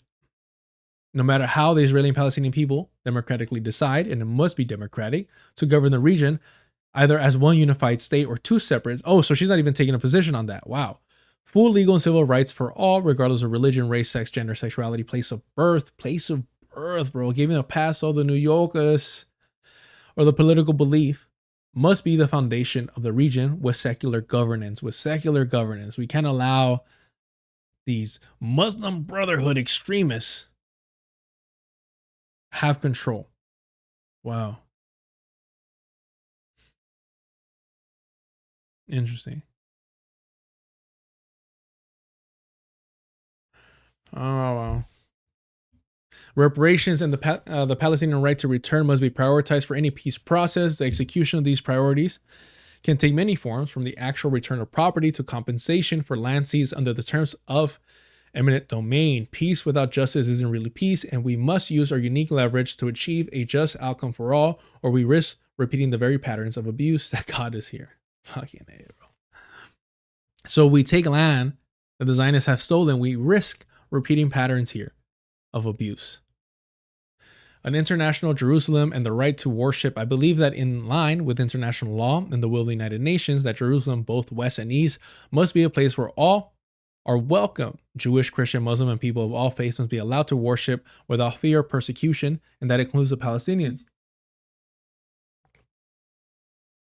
I propose that the United Nations, in cooperation with the aforementioned peace keeping operation, should deploy international troops to secure sites of worship and natural corridors, so that any and all may travel the city freely. Wow. So fucking brave. She wants to do regime change in Gaza and have de facto U.S. occupation of Palestine. I think none of her foreign policy positions are good. They're absolute. None of her foreign policy positions are good. Go vote for her. Wow. National socialism to the rescue. National socialism to the rescue, y'all. I think none of her foreign policy positions are good. They're absolutely dog shit. They're absolutely dog shit. Go vote for her. Okay? They're bad. They're really bad. Having said that, I think part of the reason why her foreign policy positions are really bad is because she's 26 years old and does not have a fully fleshed out worldview that is anti-intervention, anti-imperialist whatsoever. So why would she be qualified to hold public office? Why would you support a 26-year-old with a child's brain, apparently? They swapped her brain for like a 5-year-old. And so she can't, at 26, think for herself? Or maybe, just maybe, she's 26 years old, who's been groomed for this, and these are her fucking positions. You're acting like she's just a bartender, and she didn't fucking be an intern for the Kennedys.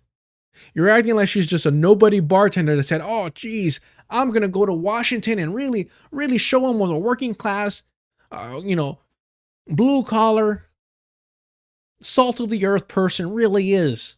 I'm going to speak for the little guy because I'm the little guy. I don't know much about politics, but I want to be a good person and just help people. That's all I want. Bro, what are we doing here?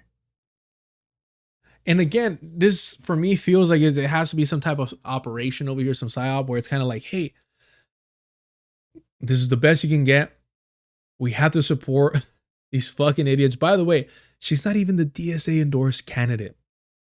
She's not, in case y'all did not fucking know this, Kat is not even the DSA endorsed candidate. To make shit fucking worse, why the fuck would you be running? Why would you support somebody running for political office who's just too fucking stupid to have their own political positions?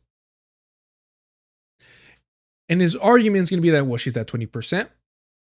And because she's so young and stupid, that Hassan might be able to mold her and encourage her to move in the right positions. Again, the groomer fucking pedophile mentality that Hassan Piker has. No, this is a grown-ass woman that's been groomed, not by Hassan Piker, by Soros, by all these fucking people, these think tanks, for this exact moment. The Palestinian, the white version of Alejandro Ocasio-Cortez.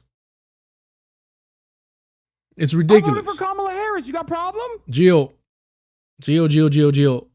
I appreciate it, bro. You're wild for that. Thank you, bro. Wow, I can't even heart it right now because I'm not even logged in. Wow. Thank you, Gio. Everybody, big props to Gio. Thank you so much. I appreciate that. I need Kat to lose. He said, I need to get all this hate into this.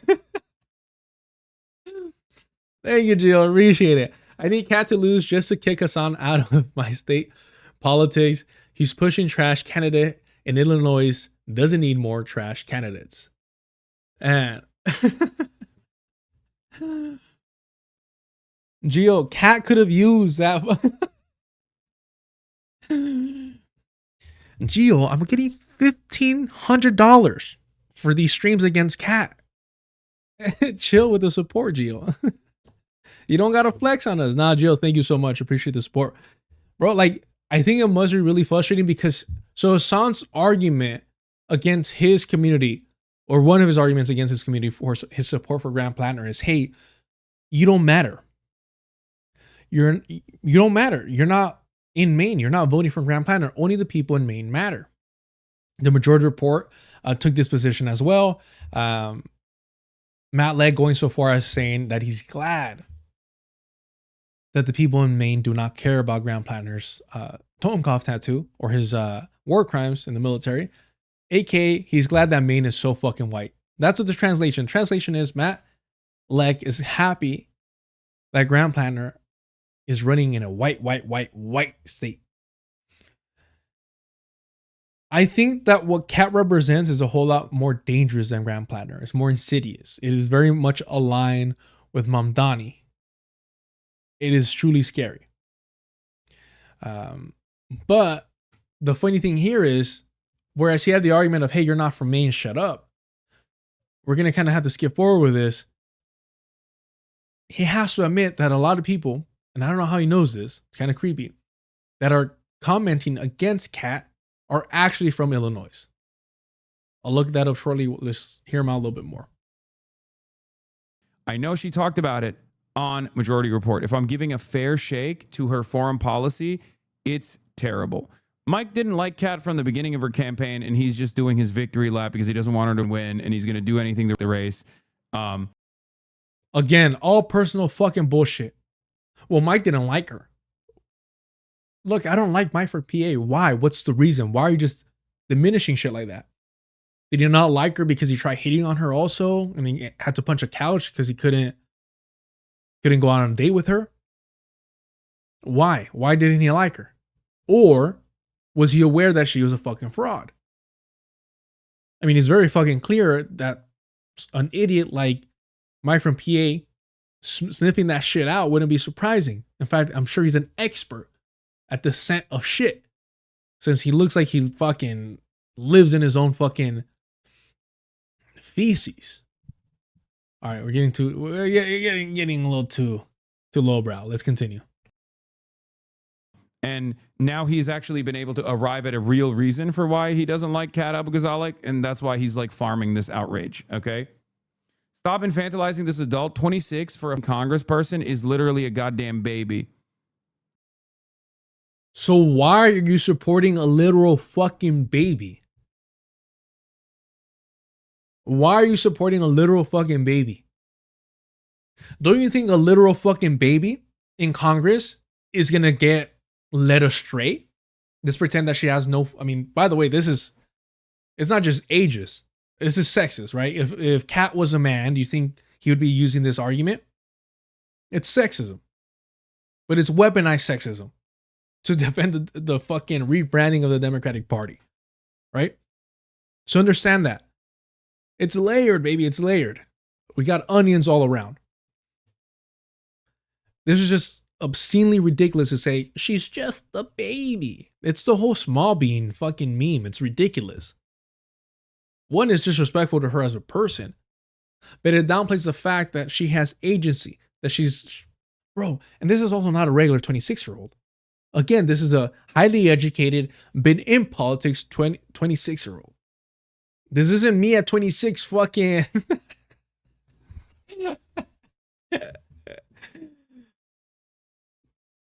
I'm not. What was I up to at 26? I don't know. Fucking, was I still doing wax at 26? I don't know. Just being dumb as fuck at 26. Looking for fucking empty parking lots. Kat is not that person. Kat, like Alejandra Ocasio-Cortez, has been, molded, groomed for these type of positions, for this type of moment. So this doesn't make any sense whatsoever. This is the equivalent of saying that Graham Platner, a World War II history buff, a dedicated anti-fascist, didn't know what a Totenkopf is. Same fucking level of stupidity. Infantilizing this adult. 26 for a congressperson is literally a goddamn baby. Okay? Please stop. How is he so white? How did you grow up in Turkey and come out so fucking white? The way that he uses like these white people fucking phrases, literally, she's literally a baby. My assessment on this is that the collective total of her policies in general, and on top of that, her accessibility and her greenhorn lack of experience makes her a candidate that is infinitely more malleable to not lobbying interests, but someone like myself. Okay? This guy, his fucking ego, he's a straight fucking narcissist. I told you that when he came out with his position that Superman reminded him of himself. That this guy was a fucking narcissist, confirmed. Halloween comes along, he dresses up as Superman. Because this is a fucking narcissist. This is why he's obsessed with being online. Because he needs the fucking attention. I'm ashamed of this shit, bro. I look at people organizing, doing real fucking work. And I'm just like, no, yeah, I stream and I talk about politics. Yeah. No, I've done it for like 6-7 hours at one point, but I'm trying to cut down to like 4 hours. 4 hours. Yeah, no, I know. Yeah. Funny enough, the organization that I was last a part of, one of the members ended up training at the same gym that I trained at. And we didn't know this. And so I ran into him now that I went back to training. And we're talking and this and that. And I'm like, bro, like, real shit, like, right now I feel like a fucking loser not being part of an organization. I feel like a fucking loser not being part of an organization. I'm clinging on to my union work. There's an interesting, bill that we talked about on stream that is not sufficient, but at least is going to hopefully restrict some people that join ICE, at least in California.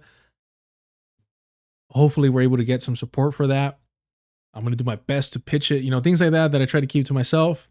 But overall, I understand that my union work isn't radical, right? It's practical, but it's insufficient. It's insufficient. Maybe I'm not giving myself enough credit, but I really do believe that I'm not doing enough work there. I need to do more. But that's the reality. I'm kind of like, This was a narcissist straight through and through to say she could be molded not by lobbying groups, that are going to offer her quid pro quos, right? That are going to offer her fucking careers after her political run, that are going to enrich her family, her friends, her fucking campaigns for re-election, all these things. Oh no, they're not going to have the influence that the great Hassan Piker, Hassanabi himself, is going to be able to have on her. It comes out pretty fucking groomer, homie. If you're saying me, a almost 40-year-old white man, is going to be able to mold, encourage, groom a young 26-year-old baby. Well, according to you, a 26-year-old with the mentality of a baby, you're going to be able to groom to your politics. That just sounds fucking weird.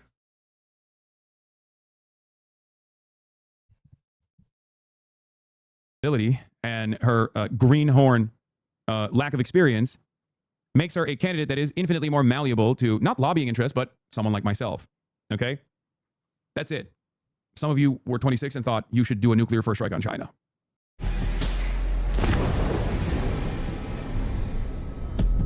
See?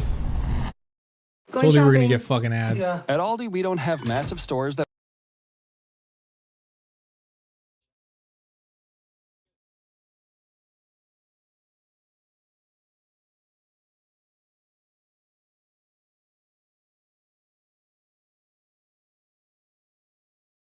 who wants to replace Palestinian sovereignty law. She's great. No, she doesn't want to fucking... Oh my God. Every single part of her foreign policy positions on her fucking campaign are abysmal because she had an abysmal foreign policy lead from the start. Most of these are remnants of that. She does not have any real foreign policy positions.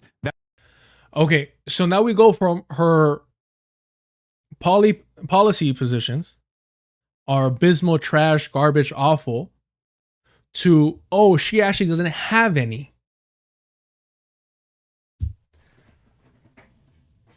No, the words on her fucking platform page, they're not real. They don't mean anything. You see from like literally minutes apart. Her platform her policy garbage to those aren't even her ideals, man. That's not even her. This is how you cultivate a fucking cult for the Democratic Party.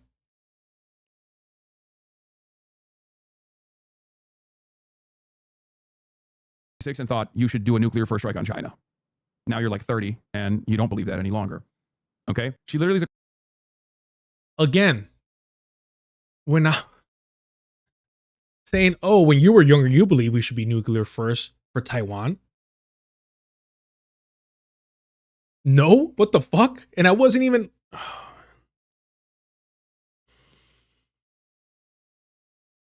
One of my early radical political positions was, hey, the US should not dictate to anyone how to use or handle or whether or not they should develop nuclear weapons because we are the only fucking country that has used them twice on a civilian population. I remember arguing this in a class with some veteran. And that was like in community college. Now I lingered in community college, so I can't remember how old I was. But I was not old. I was well within my 20s.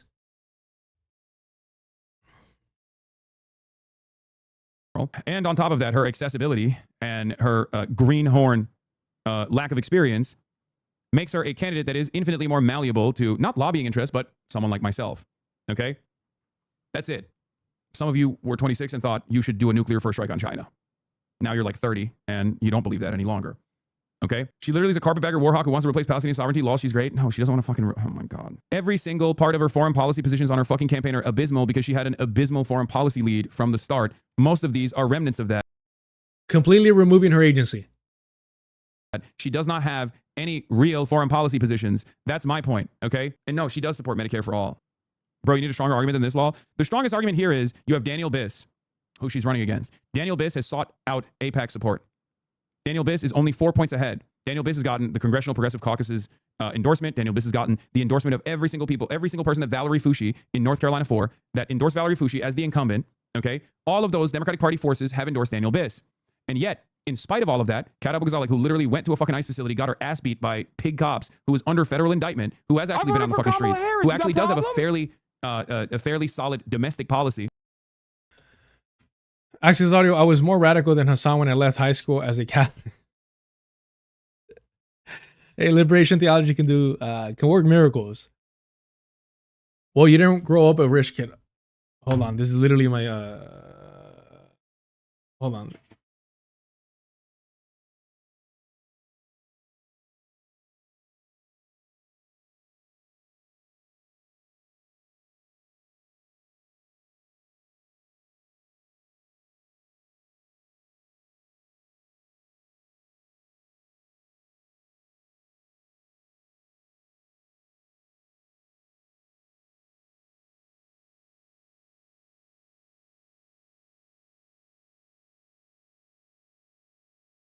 Oh, I had to take this call because this is my union president. This is literally my union president right now.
Honestly, I would not have done that if it wasn't literally my union president, my member at large.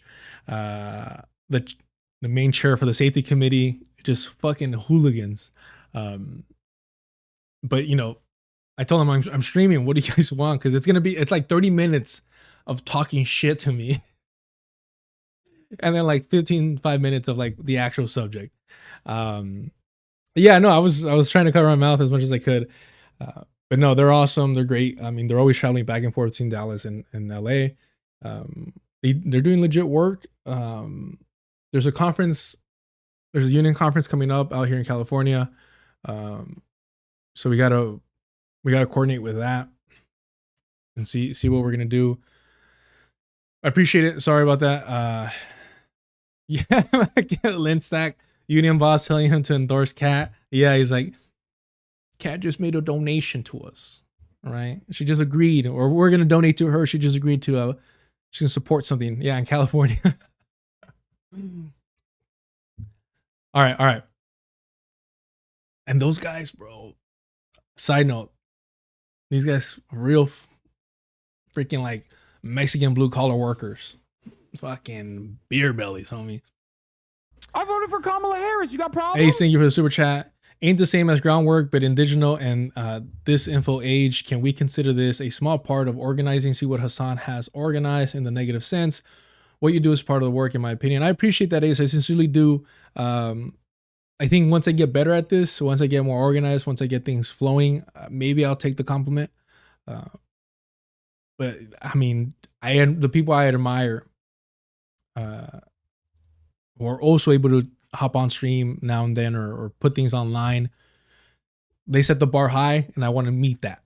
You know what I mean? And someday I hope to raise that bar as well.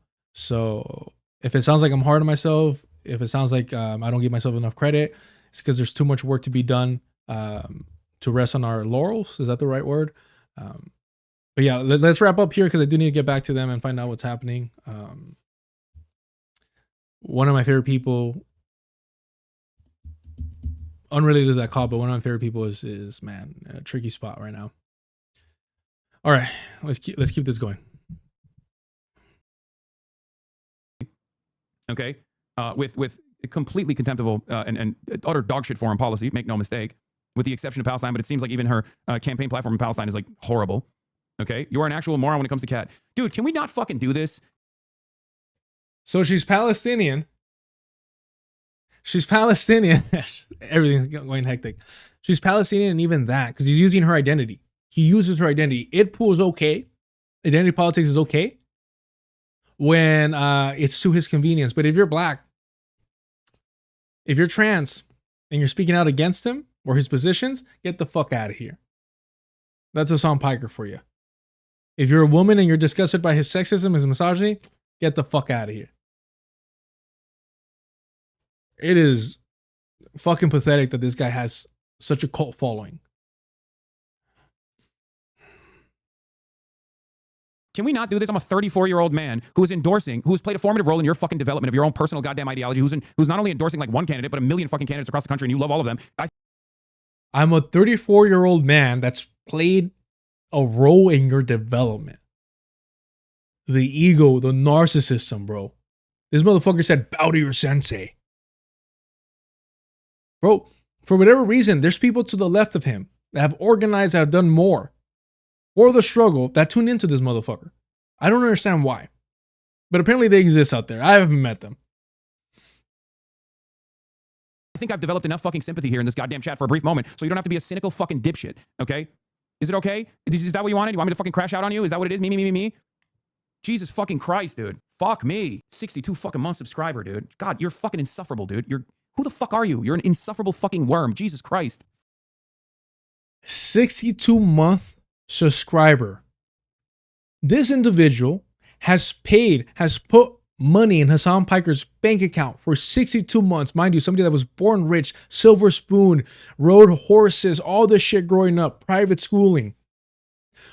Rich parents, his mother owned multiple houses, multiple properties. His father was like fucking CEO of some giant organization, led a reactionary fucking party in Turkey.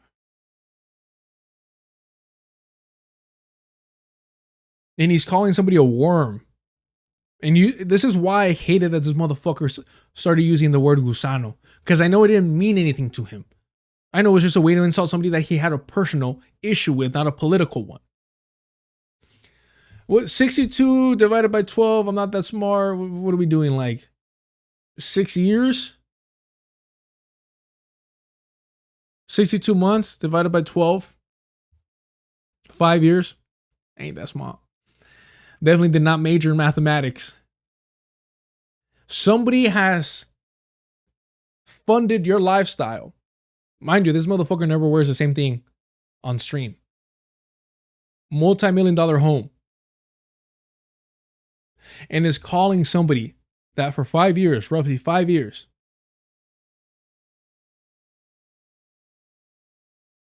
has been giving him money. A fucking worm. Do you see why I'm like, damn, I really do need to make a video about how these motherfuckers like Hassan Piker, Bad and Banana are just abusers. Just weaponize abuse to cultivate this shame kink. I don't know, this weird audience. Talk to somebody like that in person and see what happens. But he's such in a bubble. This is why he stays online all day. He doesn't want to be around real people. He's terrified of them. Terrified of them. Fuck. God, you're fucking insufferable, dude. Who the fuck are you? You're an insufferable fucking worm. Jesus Christ. Fuck. You can engage me in a sincere manner with constructive and sincere criticisms or concerns. You don't have to come in here and be a fucking dickhead. White skin is a fragilest thing on earth. White skin is the most fragile thing on earth. Chad, imagine if I spoke to any one of you this way. God, I better see a fucking revolt. Jesus. Believe it or not, I want viewers, supporters, subscribers, whatever you want to call it, with a fucking backbone, with dignity. God damn, this motherfucker just wants minions to fucking verbally abuse. Okay. Choose Advil Liquid Gels for faster, stronger. Should we wrap up? Should we wrap up? I think we got to wrap up, no? We're over here being advertised baby aspirin. I recently rewatched Step Brothers. A whole lot of issues, but it's still hilarious.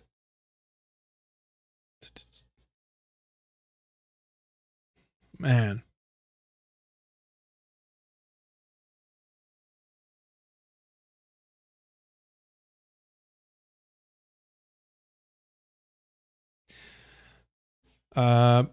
That's awful. I do agree that Bad and Banana can be abusive. I can't even watch his live streams because he's so mean.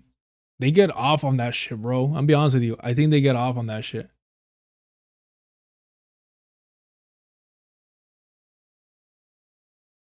Hold on.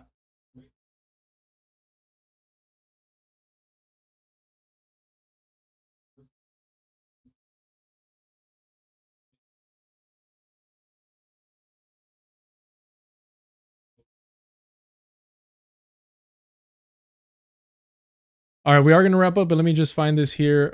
He brings up the DSA.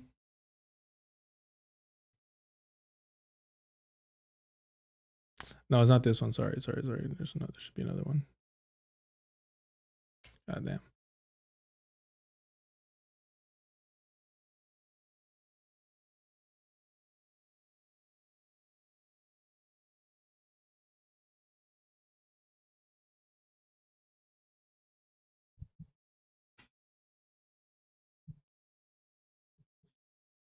That is actually a part of DSA, but did not get the DSA endorsement for the race.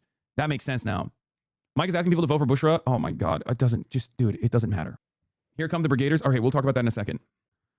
Oh my God. Yeah, Cat ignored the DSA. We tried to say they didn't want it. They said they didn't want it. Yeah, I think there was like internal DSA drama. All right, let's watch the Scott Wiener ad first. Really going and then on. we'll get to He's all running that. to represent. So Cat couldn't even get the DSA endorsement. So you can't even hold a fucking party line. And his argument is, hey, Cat's at 20% roughly, and the DSA candidate's pretty like at what, like 10 or 2%, somewhere along those lines. maybe you should be spending your time trying to build the DSA, the organization that you know, get so much street credit from. I told y'all, I knew somebody that's an organizer for DSA who's doing legit work who had to stop interacting with. Why was I being petty? Well, because she gave Hassan Piker a cosign when he claimed that he rides for the DSA in LA and that he's out here. Why the fuck would you do that when he can't even hold the party line with DSA or the organizational line? It's just like Sam Cedar supporting Nomiki Kans instead of Christine Gonzalez, who was the DSA endorsed candidate. DSA can't even hold streamers, much less their politicians, accountable. So fucking pathetic. So fucking pathetic. I know there's another fucking, but I need to head out, y'all. It sucks that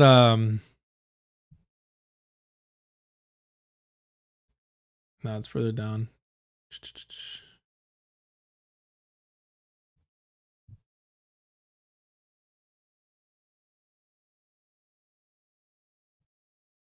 Funded candidate Joey Rusevich, the DSA endorsed candidate, right? I think. I don't want to. Yes. Okay. Before people yell at me because I got the DSA endorsement wrong. Illinois High 7, APAC spending absurd resources to prop up right-wing corporate Democrat Melissa Cunierez Irvin, who was fined $60,000 by an... Oh my God. Yeah. CAT ignored the DSA. We tried to say they didn't want it. We tried. They said they didn't. Yeah, I'm messing up here, chat. Give me 1 second. Give me 1 second. Give me 1 second. Here we go. Bro, I think, why are you telling tens of thousands of people to only focus on one race on a day with multiple congressional primaries are happening with multiple DSA and Bernie endorsed candidates who are viable and can win? Wait, what? I've covered the other races as well. What the fuck are you talking about? Please switch to Illinois chat only mode. Illinois chat only mode is the ones that are being annoying currently.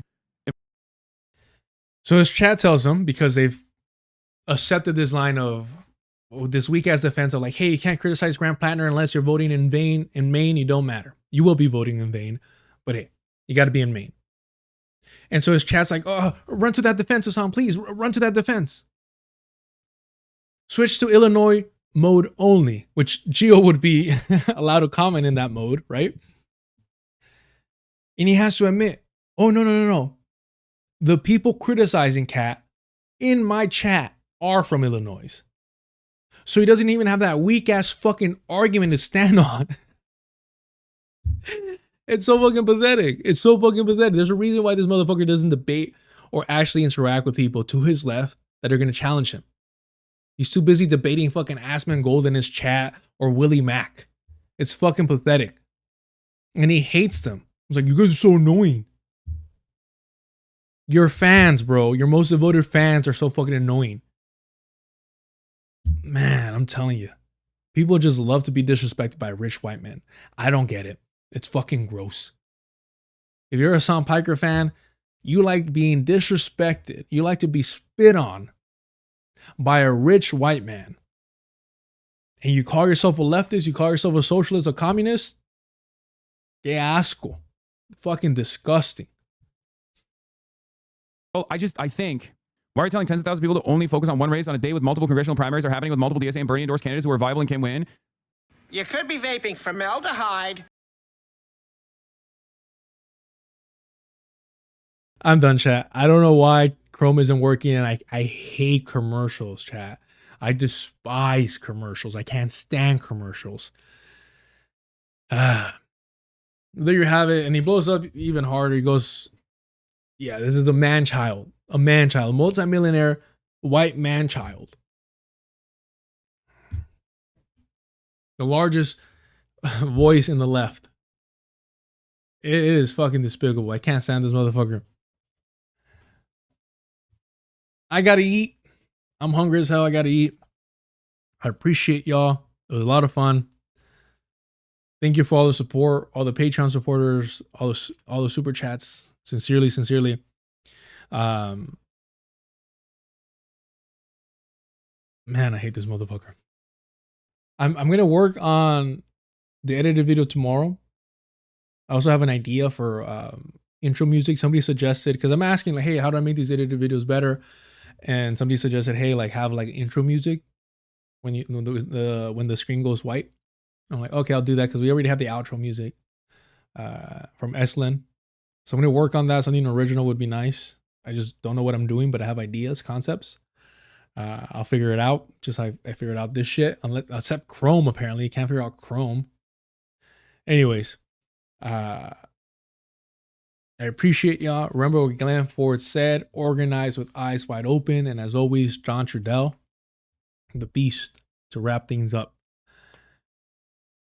In a wisp of smoke down on the corner, there was this cat named Fortunately, talking at me from voices in his head, yelling about what storyteller said. You gotta be careful here, child. There's a beast in the promised land. There's madness you don't understand. The beast is crazed and running wild. Little boy, man, little girl, woman, no big deal. Nothing personal. Your mind's another meal. Savoring the rush of you like heady wine, feeding is what the beast is meant to do. Strange are those walls built to hide, stranger to look and learn not to see. He's in the mask you put on your face. Thoughts, his favorite breeding place. In the race to midnight, it's after 11. The nature of the beast is all he knows. Behind doors of hell are gates of heaven. Doors are open, but the gates are closed. Yasu.